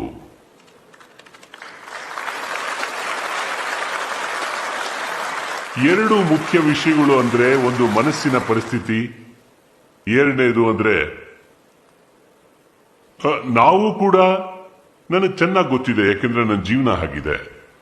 ಈಗ ಪ್ರಧಾನಮಂತ್ರಿ ಆಗಿರೋದ್ರಿಂದ ಯಾರಾದ್ರೂ ಚಹಾ ಕೊಡ್ತಾರೆ, ನೀರು ಕೊಡ್ತಾರೆ, ಆದ್ರೆ ನನಗೆ ಗೊತ್ತು ಅದಾದ್ಮೇಲೆ ಏನಾಗುತ್ತೆ ಅಂತ. ಮತ್ತೆ ನಾನು ಇದನ್ನ ಹೇಳೋಕ್ಕೂ ಇಷ್ಟಪಡ್ತೀನಿ, ಯಾರ ಮೇಲೂ ಭಾರ ಹಾಕೋಕೆ ಇಷ್ಟಪಡಲ್ಲ. ಇದು ನನ್ನ ಮನಸ್ಸಿನ ಇಚ್ಛೆನೂ ಹೌದು. ಪರಮಾತ್ಮ ನನಗೆ ಸಹಾಯ ಮಾಡಿದ್ರೆ ಇದೇ ರೀತಿಲಿ ನಗ್ತಾ ಮಾತಾಡ್ತಾ ಆಡ್ತಾ ಹೋಗ್ಬಿಡ್ಬೇಕು.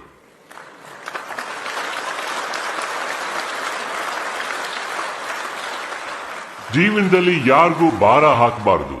ಅದಕ್ಕೋಸ್ಕರ ಶರೀರನ ಎಷ್ಟು ಫಿಟ್ ಆಗಿಟ್ಕೋಬೇಕು, ಶರೀರದಿಂದ ಏನ್ ಕೆಲಸ ತಗೋಬೇಕು, ಎಷ್ಟು ನಿಯಮಗಳನ್ನ ಪಾಲಿಸಬೇಕಾಗುತ್ತೋ ಅಷ್ಟು ನಾನು ಕಲ್ತ್ಕೊಂಡಿದ್ದೀನಿ. ಅದರಲ್ಲಿ ನಾನು ಬದುಕೋ ಪ್ರಯತ್ನ ಮಾಡ್ತಿದ್ದೀನಿ. ಮತ್ತೆ ಯುವಕರಿಗೆ ಏನ್ ಹೇಳಬೇಕು ಅಂದ್ರೆ, ಪಾರಂಪರಿಕವಾಗಿ ಬೇಕಾದಷ್ಟು ಸಿಗ್ಬಹುದು, ಆದ್ರೆ ನಿಮ್ಮನ್ನ ನೀವು ಫಿಟ್ ಆಗಿ ಇಟ್ಕೋಬೇಕು. ನೀವು ಅಪ್ಪ ಅಮ್ಮಂದಿರ ಆಸ್ತಿ ಮೇಲೆಲ್ಲ ಭರವಸೆ ಇಡೋಕ್ಕಾಗೋದಿಲ್ಲ, ನಿಮ್ಮದನ್ನ ನೀವೇ ಮಾಡ್ಕೊಳ್ಬೇಕಾಗತ್ತೆ.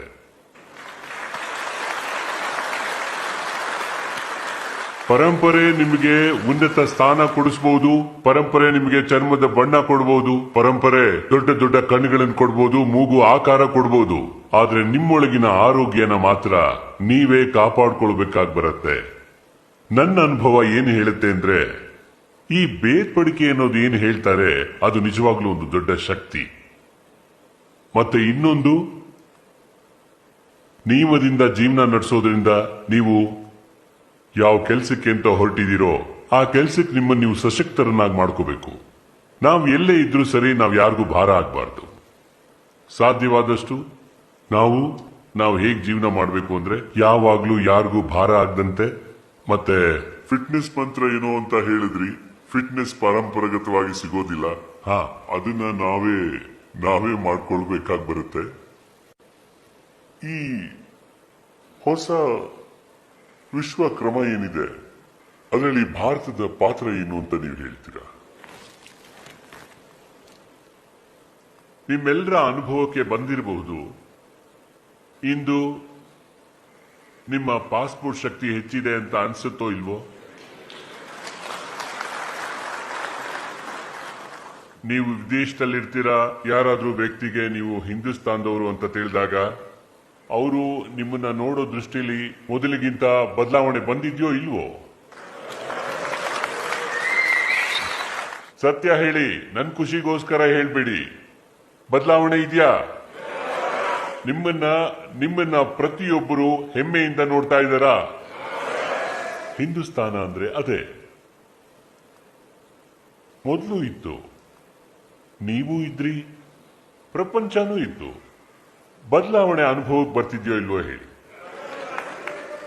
ಇದನ್ನ ಹಿಂದೂಸ್ತಾನ ಮಾಡಿ ತೋರಿಸಿದೆ.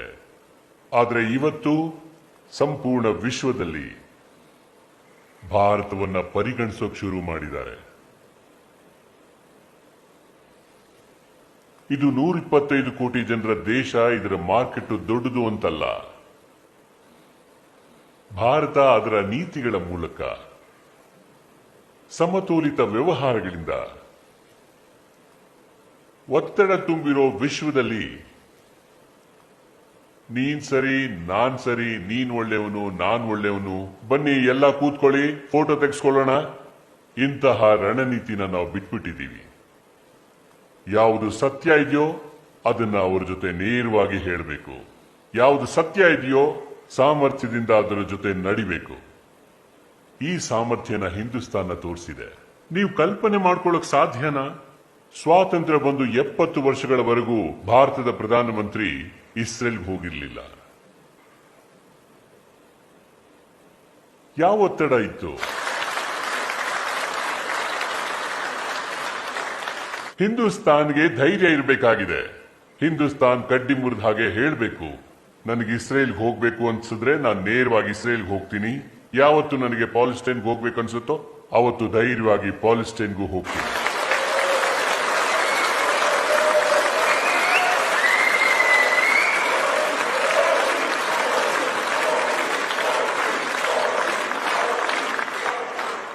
ನಾನು ಸೌದಿ ಅರೇಬಿಯಾಗೂ ಹೋಗ್ತೀನಿ, ಹಾಗೆ ಅವರಿಂದ ಸರ್ವಶ್ರೇಷ್ಠವಾದ ಗೌರವವನ್ನು ಪಡ್ಕೊಳ್ತೀನಿ. ಮತ್ತೆ ದೇಶದ ಇಂಧನ ಭದ್ರತೆಗೆ ಅಗತ್ಯವಿದ್ರೆ ನಾನು ಇರಾನ್ಗೂ ಹೋಗ್ತೀನಿ.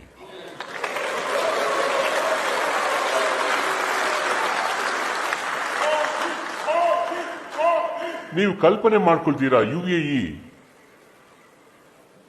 ಭಾರತದಿಂದ 1.5 ಗಂಟೆಲಿ ಅಲ್ಲಿಗೆ ತಲುಪ್ತೀವಿ, 2 ಗಂಟೆಲಿ ತಲುಪ್ತೀವಿ. 23 ವರ್ಷಗಳಿಂದ ಅಲ್ಲಿ ಯಾರೂ ಹೋಗಿಲ್ಲ. ನೀವು ನನಗೆ ಹೇಳಿ, ಹಿಂದೂಸ್ತಾನಕ್ಕೆ ನಾವು ಬರಬೇಕು ಅಂತ ಅವ್ರಿಗೆ ಅಪೇಕ್ಷೆ ಇರೋದಿಲ್ವಾ? ಯಾರು ತಡೀತಿದ್ರು ನಿಮ್ಮನ್ನ?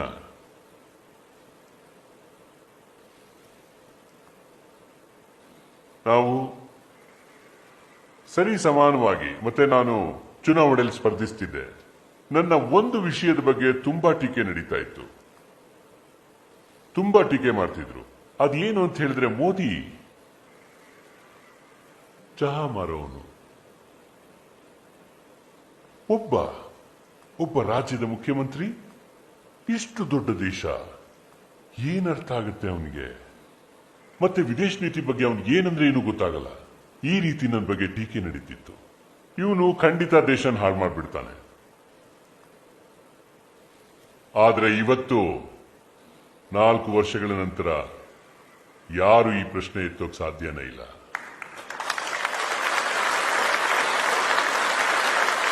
ಮತ್ತೆ ಇದಕ್ಕೆ ಕಾರಣ ಮೋದಿ ಅಲ್ಲ. ಮೋದಿಗೆ 125 ಕೋಟಿ ಭಾರತದ ಜನರ ಶಕ್ತಿಯ ಮೇಲೆ ಭರವಸೆ ಇದೆ. ಮೋದಿಗೆ ಹಿಂದೂಸ್ತಾನದ ಮಹಾನ್ ಪರಂಪರೆ ಬಗ್ಗೆ ಆಸಕ್ತಿ ಇದೆ. ಮೋದಿಗೆ ಹಿಂದೂಸ್ತಾನದ ಇತಿಹಾಸ, ಹಿಂದೂಸ್ತಾನದ ಸಂಸ್ಕೃತಿ, ಹಿಂದೂಸ್ತಾನದ ಜೀವನದ ಬಗ್ಗೆ ತುಂಬಾ ಶ್ರದ್ಧೆ ಇದೆ. ಮತ್ತೆ ನನಗೆ ವಿಶ್ವಾಸ ಇದೆ, ನಾನು ಪ್ರಪಂಚಕ್ಕೆ ಭಾರತದ ಸತ್ಯನ ಅರ್ಥ ಮಾಡಿಸ್ತೀನಿ. ಮತ್ತೆ ಈ ಕಾರಣದಿಂದಾಗಿ ಇವತ್ತು ವಿಶ್ವದಲ್ಲಿ ಎಲ್ಲ ಕ್ಷೇತ್ರಗಳಲ್ಲೂ ನೋಡಿ, ನನ್ನ ಟೈಮ್ ಟೇಬಲ್ ನಲ್ಲಿ UKಗೆ ನಾನು ಕಾಮನ್ವೆಲ್ತ್ ದೇಶಗಳ ಕಾರ್ಯಕ್ರಮ ನಡಿಬೇಕಾದ್ರೆ ನಾನು ಹೋಗ್ಬೇಕಾಗಿತ್ತು. ನಮ್ಮ ಭಾರತದ ಹೆಮ್ಮೆ ಅಂದ್ರೆ ಸ್ವಯಂ ಪ್ರಿನ್ಸ್ ಚಾರ್ಲ್ಸ್ ಅವರೇ ಭಾರತಕ್ಕೆ ಬಂದಿದ್ರು. ಯಾಕೆಂದ್ರೆ ಹಿಂದೆ ಮಾಲ್ಡಾದಲ್ಲಿ ಕಾಮನ್ವೆಲ್ತ್ ಶೃಂಗಸಭೆಗೆ ನಾನು ಹೋಗಕ್ಕಾಗಿರ್ಲಿಲ್ಲ. ಈ ಬಾರಿ ಸ್ವಯಂ ಚಾರ್ಲ್ಸ್ ಅವರು ಬಂದಿದ್ರು. ನನಗೆ ವೈಯಕ್ತಿಕವಾಗಿ ಆಮಂತ್ರಣ ಕೊಟ್ಟು ಈ ಬಾರಿ ತಾವು ಖಂಡಿತ ಬರಬೇಕು ಅಂದ್ರು.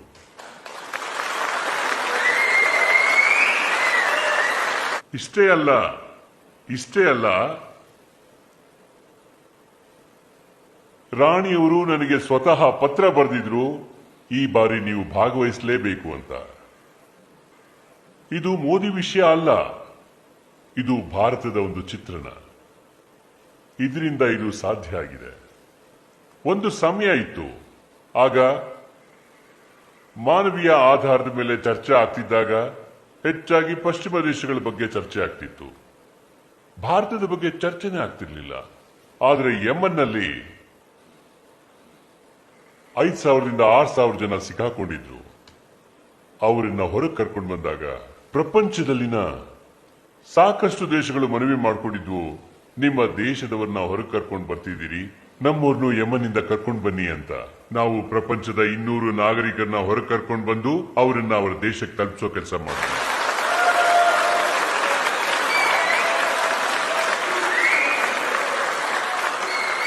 ಮತ್ತೆ ಮ್ಯಾನ್ಮಾರ್ನಲ್ಲಿ ರೋಹಿಂಗ್ಯಗಳ ಸಮಸ್ಯೆ ಆಯಿತು.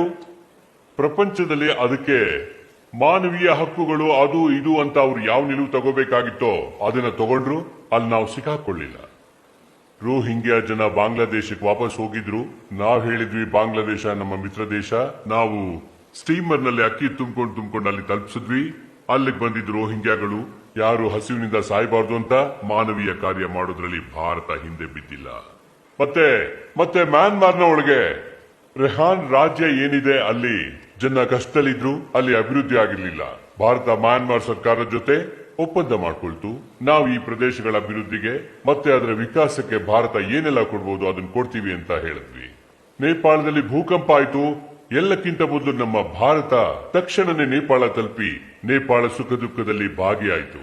ಭಾರತ ತನ್ನ ವ್ಯವಹಾರದ ಮೂಲಕ ಯಾವುದೇ ರೀತಿಯಲ್ಲೂ ಭೇದ ಭಾವಗಳನ್ನು ಇಟ್ಕೊಳ್ಳದೆ ಪ್ರಪಂಚದ ಪ್ರತಿಯೊಂದು ಶಕ್ತಿ ಜೊತೆ ಸಮಾನವಾಗಿ ವ್ಯವಹಾರ ಮಾಡಿದೆ. ಆಗ ನನ್ನನ್ನ ಮೀಡಿಯಾ ಕೇಳಿತು. ನಾನು ವಿದೇಶದಲ್ಲಿದ್ದಾಗ ನಾನು ಕೂಡ ಹೇಳಿದ್ದೆ, ನಾನು ವಿದೇಶ ನೀತಿ ಏನಾಗುತ್ತೆ ಏನಾಗಲ್ಲ ಅನ್ನೋದ್ರ ಬಗ್ಗೆ ಹೆಚ್ಚು ವ್ಯಾಖ್ಯಾನ ಮಾಡದೆ ಇಷ್ಟು ಮಾತ್ರ ಹೇಳಿದ್ದೆ, ನಾವು ಯಾರ ಜೊತೆನೂ ತಲೆ ತಗ್ಗಿಸ್ಕೊಂಡು ಮಾತಾಡೋದಿಲ್ಲ, ಮತ್ತೆ ನಾವು ತಲೆ ಎತ್ತಿ ನಿಮ್ ಜೊತೆ ಮಾತಾಡ್ತೀವಿ, ನಾವು ಕಣ್ಣಲ್ಲಿ ಕಣ್ಣಿಟ್ಟು ಮಾತಾಡ್ತೀವಿ.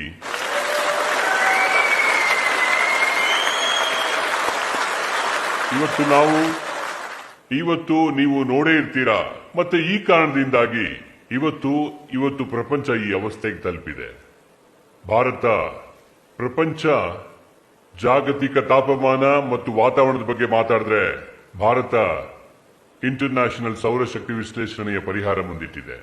ಪ್ರಪಂಚಕ್ಕೆ ಆತಂಕವಾದಿಗಳಿಂದ ತೊಂದರೆ ಇದೆ. ಭಾರತ ಮಾನವತಾವಾದಿ ಶಕ್ತಿಗಳನ್ನ ಒಗ್ಗೂಡಿಸಿ ಪ್ರಜಾತಂತ್ರದ ಮೌಲ್ಯಗಳ ಬಗ್ಗೆ ವಿಶ್ವಾಸ ಇರೋರ್ನ ಒಂದುಗೂಡಿಸಿ ಮಾನವೀಯತೆಯ ವಿರುದ್ಧದ ಹೋರಾಟ. ಇದು ಯಾವುದೇ ಜಾತಿ, ದೇಶ ಮತ್ತೆ ಧರ್ಮ ಸಂಪ್ರದಾಯದ ವಿರುದ್ಧ ಅಲ್ಲ, ಇದು ಮಾನವೀಯತೆಯ ವಿರುದ್ಧ ಹೋರಾಟ. ಎಲ್ಲ ಮಾನವತಾವಾದಿ ಶಕ್ತಿಗಳು ಒಂದಾಗಬೇಕಾಗಿದೆ. ಮತ್ತೆ ಭಾರತ ಇದನ್ನು ಮುನ್ನಡೆಸಿದೆ. ಥರ್ಡ್ ವರ್ಲ್ಡ್ ಕಂಟ್ರೀಸ್ ಅವ್ರಿಗೆ ಅವ್ರ ಹಕ್ಕುಗಳು ಸಿಗಬೇಕು ಅಂತ ಭಾರತ ಪ್ರತಿಪಾದನೆ ಮಾಡ್ತಿದೆ. ಭಾರತ ದೇಶ ತನ್ನ ಜವಾಬ್ದಾರಿಗಳನ್ನ ನಿಭಾಯಿಸೋಕೆ ಸಾಕಷ್ಟು ಪ್ರಯತ್ನ ಮಾಡ್ತಿದೆ. ಹೀಗಾಗಿ ನೀವೇ ನೋಡ್ತಿದ್ದೀರಾ, ಭಾರತ ತನ್ನ ಸ್ಥಾನವನ್ನ ಪಡೆದುಕೊಂಡಿದೆ. ಪ್ರತಿ ಅಂತಾರಾಷ್ಟ್ರೀಯ ವೇದಿಕೆಯಲ್ಲಿ ಭಾರತ ಕಾರ್ಯಸೂಚಿ ನಿಗದಿ ಮಾಡುತ್ತೆ. G20 ಶೃಂಗಸಭೆಯಲ್ಲಿ ಕಪ್ಪು ಹಣದ ವಿರುದ್ಧ ಹೋರಾಡೋಕೆ ಭಾರತ ಮೊದಲನೇ ಹೆಜ್ಜೆ ಇಡ್ತು. ಈಗ G20 ಸಮೂಹದ ದೇಶಗಳು ತಮ್ಮ ಬ್ಯಾಂಕ್ಗಳಿಂದ ರಿಯಲ್ ಟೈಮ್ ಮಾಹಿತಿ ಕೊಡೋಕೆ ಭಾರತದ ಜೊತೆ ಒಪ್ಪಂದ ಮಾಡ್ಕೊಳ್ತಿವೆ. ಮತ್ತೆ ಇತರ ದೇಶಗಳ ಜೊತೆನೂ ಒಪ್ಪಂದ ನಡೀತಿದೆ. ಇಂದು ಭಾರತ ಒಂದು ಪ್ರವೃತ್ತಿ ನಿರ್ಧಾರ ಮಾಡ್ತಿದೆ, ಕಾರ್ಯಸೂಚಿ ನಿರ್ಧಾರ ಮಾಡ್ತಿದೆ. ಭಾರತದ ಪ್ರಾಮುಖ್ಯತೆ, ಭಾರತದ ವ್ಯಕ್ತಿತ್ವ ಪ್ರಪಂಚದಲ್ಲಿ ಹೊಸ ವಿಶ್ವಾಸ ಹುಟ್ಟಾಕೋಕ್ ಸಾಧ್ಯವಾಗಿದೆ. ಖಂಡಿತವಾಗ್ಲೂ ನೀವು ಮುಖಕ್ಕೆ ಮುಖ ಕೊಟ್ಟು ಮಾತಾಡೋ ಮಾತು ಹೇಳಿದ್ರಿ, ಕಾರ್ಯಸೂಚಿ ನಿರ್ಧಾರ ಮಾಡೋ ವಿಷಯ ಮಾತಾಡಿದ್ರಿ. ಇದು ನಮಗೆ ಸ್ಪಷ್ಟವಾಗಿ ಹೇಳುತ್ತೆ ಭಾರತ ಯಾವ ದಿಶೆಯಲ್ಲಿ ನಡೀತಿದೆ, ಹೇಗೆ ಮುನ್ನುಗ್ತಿದೆ ಅಂತ.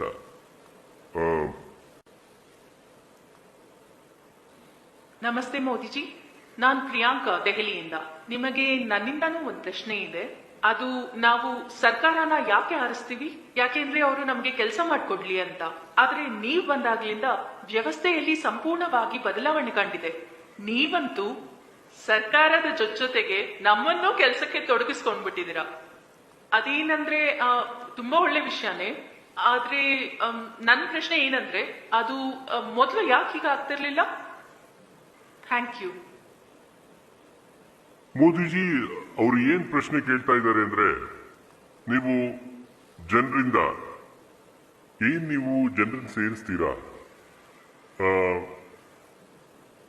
ಸರ್ಕಾರದ ಕೆಲಸದ ಜೊತೆ ಇರ್ಬೋದು, ಮತ್ತೆ ಏನಂದ್ರೆ ಅದು ಗ್ಯಾಸ್ ಸಬ್ಸಿಡಿ ವಿಷಯ ಆಗಿರ್ಬೋದು, ಹಲವಾರು ವಿಷಯಗಳಲ್ಲಿ ನೀವು ಒಂದು ಅಪೇಕ್ಷೆ ಮಾಡ್ತೀರಾ ಜನಗಳಿಂದ. ಇದು ಯಾವ ರೀತಿಲಿ ಸಾಧ್ಯ ಆಗ್ಬೋದು ಹೇಳಿ? ಪ್ರಿಯಾಂಕಾ ಒಳ್ಳೆ ಪ್ರಶ್ನೆ ಕೇಳಿದ್ದಾರೆ. ಮತ್ತೆ ನೋಡಿ, ನೀವು 1857ರಿಂದ ತಗೊಳ್ಳಿ, 1947ರವರೆಗೆ, ಅದಕ್ಕೂ ಮುಂಚೆನೂ ಹೋಗ್ಬೋದು. ಆದ್ರೆ ನಾನು ಈ 1857ರವರೆಗೂ ಹೋಗ್ತೀನಿ. ಮೊದಲನೇ ಸ್ವಾತಂತ್ರ್ಯ ಸಂಗ್ರಾಮದ ವರ್ಷ 1857. ನೀವು ಅಲ್ಲಿಂದ ಯಾವುದೇ ವರ್ಷ ತಗೊಳ್ಳಿ, 100 ವರ್ಷಗಳಲ್ಲಿ ಯಾವುದೇ ವರ್ಷ ತಗೊಳ್ಳಿ, ಹಿಂದೂಸ್ತಾನದ ಯಾವುದೇ ಮೂಲೆಯಲ್ಲಿ ತಗೊಳ್ಳಿ, ಒಬ್ರಲ್ಲ ಒಬ್ರು ಸ್ವಾತಂತ್ರ್ಯ ಸಂಗ್ರಾಮಕ್ಕೋಸ್ಕರ ಹುತಾತ್ಮರಾಗಿದ್ದಾರೆ. ದೇಶದ ಸ್ವಾತಂತ್ರ್ಯಕ್ಕೆ ಪ್ರಾಣ ಕೊಡೋಕೆ ಯಾರಾದ್ರೂ ಏನ್ ಬೇಕಾದ್ರೂ ಮಾಡೋಕ್ ತಯಾರಿದ್ರು. ದೇಶದ ಸುಮಾರು ಯುವಕರು ತಮ್ಮ ಜೀವನನ ಜೈಲಲ್ಲೇ ಕಳೆದಿದ್ದಾರೆ. ಅಂದ್ರೆ ಸ್ವಾತಂತ್ರ್ಯದ ಸಂಘರ್ಷ ಯಾವುದೇ ಸಮಯದಲ್ಲಿ ಯಾವುದೇ ಮೂಲೆಯಲ್ಲಿದ್ರೂ ನಿಲ್ತಾ ಇರಲಿಲ್ಲ. ಜನ ಬರ್ತಿದ್ರು, ಒಟ್ಟುಗೂಡ್ತಿದ್ರು, ಹುತಾತ್ಮರಾಗ್ತಿದ್ರು, ಸ್ವಾತಂತ್ರ್ಯದ ಆಂದೋಲನ ಮುಂದುವರಿತಿತ್ತು. ಆದ್ರೆ ಮಹಾತ್ಮ ಗಾಂಧಿ ಏನ್ ಮಾಡಿದ್ರು? ಮಹಾತ್ಮ ಗಾಂಧಿಯವರು ಈ ಎಲ್ಲ ಭಾವನೆಗಳಿಗೆ ಒಂದು ಹೊಸ ರೂಪ ಕೊಟ್ರು. ಅವರು ಜನಸಾಮಾನ್ಯರನ್ನ ಒಂದು ಮಾಡಿದ್ರು. ಸಾಮಾನ್ಯರಲ್ಲಿ ಸಾಮಾನ್ಯರಿಗೆ ಅವ್ರು ಹೇಳ್ತಾ ಇದ್ದಿದ್ದು, ನೋಡಪ್ಪ, ನಿನಗ್ ಸ್ವಾತಂತ್ರ್ಯ ಬೇಕಲ್ವಾ, ಒಂದ್ ಕೆಲಸ ಮಾಡು, ನೀನ್ ಪೊರ್ಕೆ ತಗೊಂಡು ಕಸ ಗುಡ್ಸು, ದೇಶಕ್ಕೆ ಸ್ವಾತಂತ್ರ್ಯ ಸಿಕ್ಬಿಡುತ್ತೆ. ನಿನಗ್ ಸ್ವಾತಂತ್ರ್ಯ ಬೇಕಲ್ವಾ, ನೀನ್ ಶಿಕ್ಷಕನ, ಮಕ್ಕಳಿಗೆ ಚೆನ್ನಾಗಿ ಪಾಠ ಹೇಳ್ಕೊಡು, ದೇಶಕ್ಕೆ ಸ್ವಾತಂತ್ರ್ಯ ಸಿಗತ್ತೆ. ನೀನು ಉನ್ನತ ಶಿಕ್ಷಣ ಮಾಡ್ಬೇಕಾ, ಮಾಡು. ನೀನ್ ಖಾದಿ ಕೆಲಸ ಮಾಡ್ಬೇಕಾ, ಮಾಡು. ನೀನು ಯುವ ಜನರನ್ನ ಸೇರಿಸಿಕೊಂಡು ಪ್ರಭಾತ ಬೇರಿ ತಗೊಂಡು ಹೋಗ್ತೀಯಾ, ಹೋಗು. ಮಹಾತ್ಮ ಗಾಂಧಿಯವರು ಸ್ವಾತಂತ್ರ್ಯನ ಜನಾಂದೋಲನವಾಗಿ ಪರಿವರ್ತನೆ ಮಾಡಿಬಿಟ್ರು. ಜನಸಾಮಾನ್ಯನಿಗೆ ಅವನ ಯೋಗ್ಯತೆಗೆ ತಕ್ಕ ಹಾಗೆ ಕೆಲಸ ಕೊಟ್ರು. ನೀನು ತಕ್ಕಲೆ ಹಿಡ್ಕೊಂಡು ಕೂತ್ಕೋ, ನೂಲ್ ತೆಗಿ, ದೇಶಕ್ಕೆ ಸ್ವಾತಂತ್ರ್ಯ ಸಿಗತ್ತೆ. ಜನರಿಗೆ ನಂಬಿಕೆ ಬಂತು, ಹೌದು ಇದರಿಂದ ಸ್ವಾತಂತ್ರ್ಯ ಸಿಗತ್ತೆ ಅಂತ. ನಾನು ಅನ್ಕೊಳ್ತೀನಿ, ಸಾಯೋರ್ ಸಂಖ್ಯೆ ಏನು ಕಡಿಮೆ ಇರಲಿಲ್ಲ, ದೇಶಕ್ಕೆ ಪ್ರಾಣ ಕೊಡೋರು ಕಡಿಮೆ ಇರಲಿಲ್ಲ. ಆದ್ರೆ ಅವರು ಬರ್ತಿದ್ರು, ಹುತಾತ್ಮರಾಗ್ತಾ ಇದ್ರು, ಮತ್ತೆ ಇನ್ನೊಬ್ಬ ಎದ್ ನಿಲ್ತಿದ್ದ, ಅವನು ಹುತಾತ್ಮನಾಗ್ತಿದ್ದ. ಗಾಂಧೀಜಿಯವರು ಒಂದೇ ಸಾರಿಗೆ ಹಿಂದೂಸ್ತಾನದ ಎಲ್ಲಾ ಮೂಲೆಯಲ್ಲೂ ಕೋಟಿ ಕೋಟಿ ಜನರನ್ನ ಬಡ್ದೆಬ್ಸಿದ್ರು. ಈ ಕಾರಣದಿಂದ ಈಗ ನಾವು ಸ್ವತಂತ್ರವಾಗಿರೋದು ಸುಲಭ ಆಯಿತು. ಅಭಿವೃದ್ಧಿ ಕೂಡ ನನ್ಗನ್ಸುತ್ತೆ ಜನಾಂದೋಲನ ಆಗ್ಬೇಕಾಗಿದೆ ಅಂತ. ಇದನ್ನ ಯಾರಾದ್ರೂ ಯೋಚನೆ ಮಾಡೋದಾದ್ರೆ, ಈ ಸರ್ಕಾರ ದೇಶನ ಬದಲಾಯಿಸ್ಬಿಡುತ್ತೆ, ಸರ್ಕಾರ ಅಭಿವೃದ್ಧಿ ಮಾಡ್ಬಿಡುತ್ತೆ. ಸ್ವಾತಂತ್ರ್ಯದ ನಂತರ ಎಂಥ ವಾತಾವರಣ ಅಂದ್ರೆ, ನಾವು ಸ್ವತಂತ್ರರಾದ್ವಿ, ಸರ್ಕಾರ ಎಲ್ಲ ಮಾಡುತ್ತೆ ಅಂತಿದ್ರು. ಹಳ್ಳಿಯಲ್ಲಿ ಒಂದು ಹಳ್ಳ ಬಿದ್ದಿದ್ರೆ ಹಳ್ಳಿ ಜನ ಒಟ್ಟಿಗೆ ಸೇರಿ ಒಂದು ಅರ್ಜಿ ತಯಾರು ಮಾಡ್ತಾರೆ, ಒಂದು ಜೀಪ್ನ ಬಾಡಿಗೆಗೆ ತಗೊಳ್ತಾರೆ, ತಾಲೂಕಿಗೆ ಬಂದು ಅರ್ಜಿನ್ ಕೊಡ್ತಾರೆ. ಆ ಜೀಪ್ ಕೊಟ್ಟಿದ್ದ ಬಾಡಿಗೆನಲ್ಲೇ ಬೇಕಿದ್ರೆ ಹಳ್ಳ ತುಂಬ ಹೋಗ್ತಿತ್ತು. ಆದ್ರೆ ಅದನ್ನ ಸರ್ಕಾರ ಮಾಡುತ್ತೆ ಅಂತ. ಸ್ವಾತಂತ್ರ್ಯದ ನಂತರ ಒಂದು ವಾತಾವರಣ ನಿರ್ಮಾಣ ಆಯ್ತು. ಇದನ್ನೆಲ್ಲ ಯಾರು ಮಾಡ್ತಾರೆ? ಸರ್ಕಾರ ಮಾಡುತ್ತೆ. ಈ ಕಾರಣದಿಂದ ನಿಧಾನವಾಗಿ ಏನಾಯ್ತು ಅಂದ್ರೆ, ಜನತೆ ಮತ್ತು ಸರ್ಕಾರದ ನಡುವೆ ಅಂತರ ಜಾಸ್ತಿ ಆಯ್ತು. ಈಗ ನೀವು ನೋಡಿ, ಬಸ್ಸಲ್ಲಿ ಯಾರು ಹೋಗ್ತಾರೋ ನಿಮ್ಗೊಂದ್ಸಲ ಅನುಭವ ಆಗಿರ್ಬೋದು. ಬಸ್ನಲ್ಲಿ ಒಬ್ನೇ ಕೂತಿದ್ದಾನೆ, ಪಕ್ಕದಲ್ಲಿ ಯಾವ ಪ್ರಯಾಣಿಕನೂ ಇಲ್ಲ. ದಾರಿ ಸವಿಸ್ಬೇಕು ಅಂದ್ರೆ ಏನ್ ಮಾಡ್ತಾನೆ? ಅಲ್ಲಿ ಆ ಸೀಟಿಗೆ ಒಂದು ಬೆರಳು ಹಾಕ್ತಾನೆ ಅಲ್ವಾ, ಅದರಲ್ಲಿ ಒಂದು ತೂತ್ ಮಾಡ್ಬಿಡ್ತಾನೆ, ಮತ್ತೆ ನಿಧಾನವಾಗಿ ಅದನ್ನು ಅಗಲಿಸ್ತಾ ಹೋಗ್ತಿರ್ತಾನೆ, ಏನೂ ಆಗಿಲ್ಲ ಅನ್ಕೊಂಡು. ಆದ್ರೆ ಯಾವಾಗ ಅವನಿಗೆ ತಿಳಿಯುತ್ತೆ ಬಸ್ಸು ಸರ್ಕಾರದಷ್ಟೇ ಅಲ್ಲ, ಅದು ನಂದು ಅಂತ, ಈ ಸರ್ಕಾರ ನಂದು, ಈ ದೇಶ ನಂದು, ಈ ಭಾವನೆ ಬರಬೇಕಾಗಿದೆ. ನನಗನ್ನಿಸ್ತಿರೋದು ಈ ದೇಶದಲ್ಲಿ ಈ ಭಾವನೆ ಪ್ರಬಲವಾಗಬೇಕಾಗಿದೆ. ಇನ್ನೊಂದಂದ್ರೆ,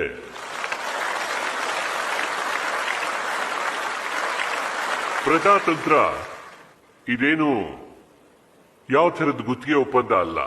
ನಾನು ಒತ್ತಿದ್ದೀನಿ ಮತ್ತೆ ಓಟ್ ಕೊಟ್ಟಿದ್ದೀನಿ, ನೀವು 5 ವರ್ಷ ಕೂತ್ಕೊಂಡು ಕೆಲಸ ಮಾಡಿ, 5 ವರ್ಷ ಆದ್ಮೇಲೆ ಕೇಳ್ತೀನಿ ಏನ್ ಮಾಡಿದಿರಿ ಅಂತ, ಇಲ್ಲ ಅಂದ್ರೆ ಬೇರೆಯವ್ರನ್ನ ಅಲ್ಲಿ ತರ್ತೀನಿ. ಇದು ಗುತ್ತಿಗೆ ಕೆಲಸ ಅಲ್ಲ, ಇದು ಎಲ್ರು ಭಾಗವಹಿಸೋ ಕೆಲಸ. ಮತ್ತೆ ಇದಕ್ಕೋಸ್ಕರ ನನ್ನ ಪ್ರಕಾರ ಇದು ಭಾಗವಹಿಸುವಿಕೆಯ ಪ್ರಜಾತಂತ್ರವಾಗಬೇಕು. ಇದ್ರ ಮೇಲೆ ಬಲ ಕೊಡಬೇಕಾಗಿದೆ.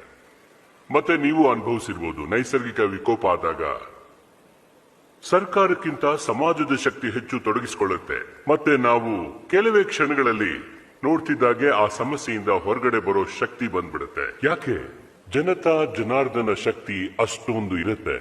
ಲೋಕತಂತ್ರದಲ್ಲಿ ಜನತೆ ಮೇಲೆ ನಾವು ಎಷ್ಟು ಭರವಸೆ ಇಡ್ತೀವೋ, ಜನತೆನ ಎಷ್ಟು ಒಟ್ಟಿಗೆ ಸೇರಿಸ್ತೀವೋ ಅಷ್ಟು ಪರಿಣಾಮ ಸಿಗತ್ತೆ.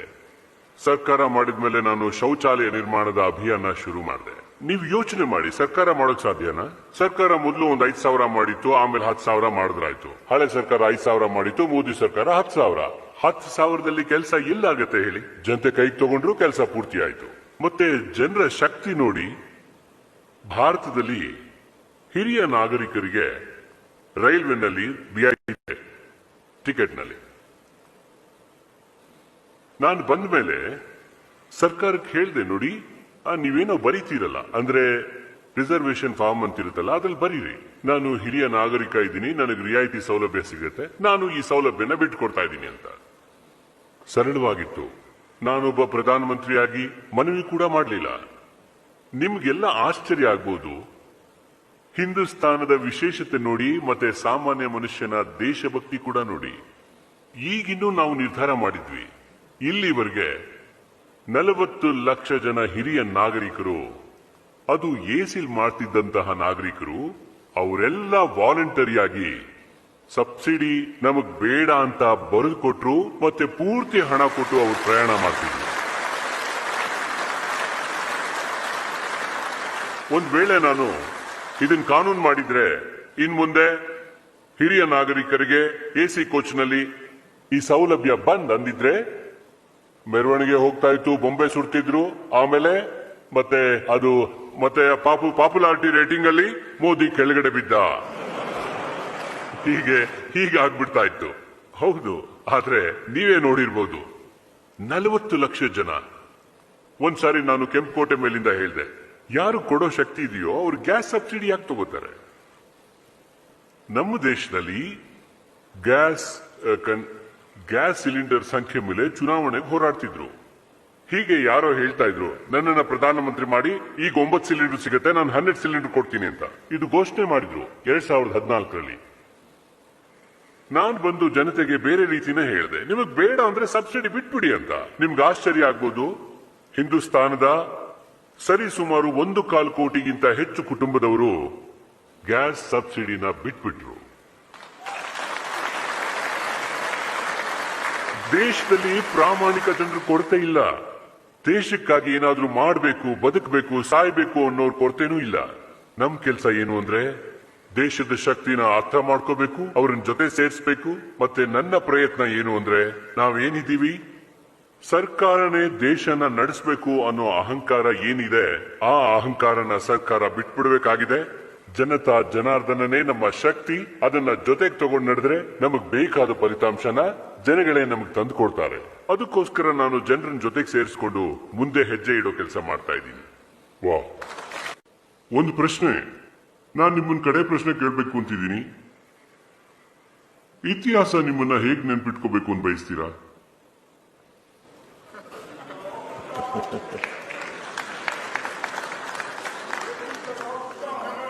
ನಿಮ್ಮಲ್ಲಿ ಯಾರಾದ್ರೂ ಹೇಳ್ತೀರಾ ವೇದ ಯಾರು ಬರೆದ್ರು ಅಂತ? ಅದು ಪ್ರಪಂಚದ ಅತಿ ಪುರಾತನ ಗ್ರಂಥ. ಇವತ್ತಿಗೂ 5,000 10,000 ವರ್ಷಗಳಾದ್ಮೇಲೂ ಪ್ರಪಂಚಕ್ಕೆ ದಾರಿ ತೋರಿಸೋ ಶಕ್ತಿ ಹೊಂದಿದೆ ಅದು. ನಿಮಗೆ ಗೊತ್ತಿದೆಯಾ ವೇದ ಯಾರು ಬರೆದ್ರು ಅಂತ? ಇಂಥ ದೊಡ್ಡ ರಚನಾಕಾರನ ಹೆಸರೇ ನಮಗೆ ಗೊತ್ತಿಲ್ಲ ಅಂದ್ಮೇಲೆ, ಇತಿಹಾಸದ ಬಗ್ಗೆ ಅವನಿಗೆ ಚಿಂತೆ ಇಲ್ಲ ಅಂದ್ಮೇಲೆ, ಮೋದಿ ಯಾವ ಲೆಕ್ಕ? ಒಂದು ಸಣ್ಣ ವ್ಯಕ್ತಿ ಅಷ್ಟೇ.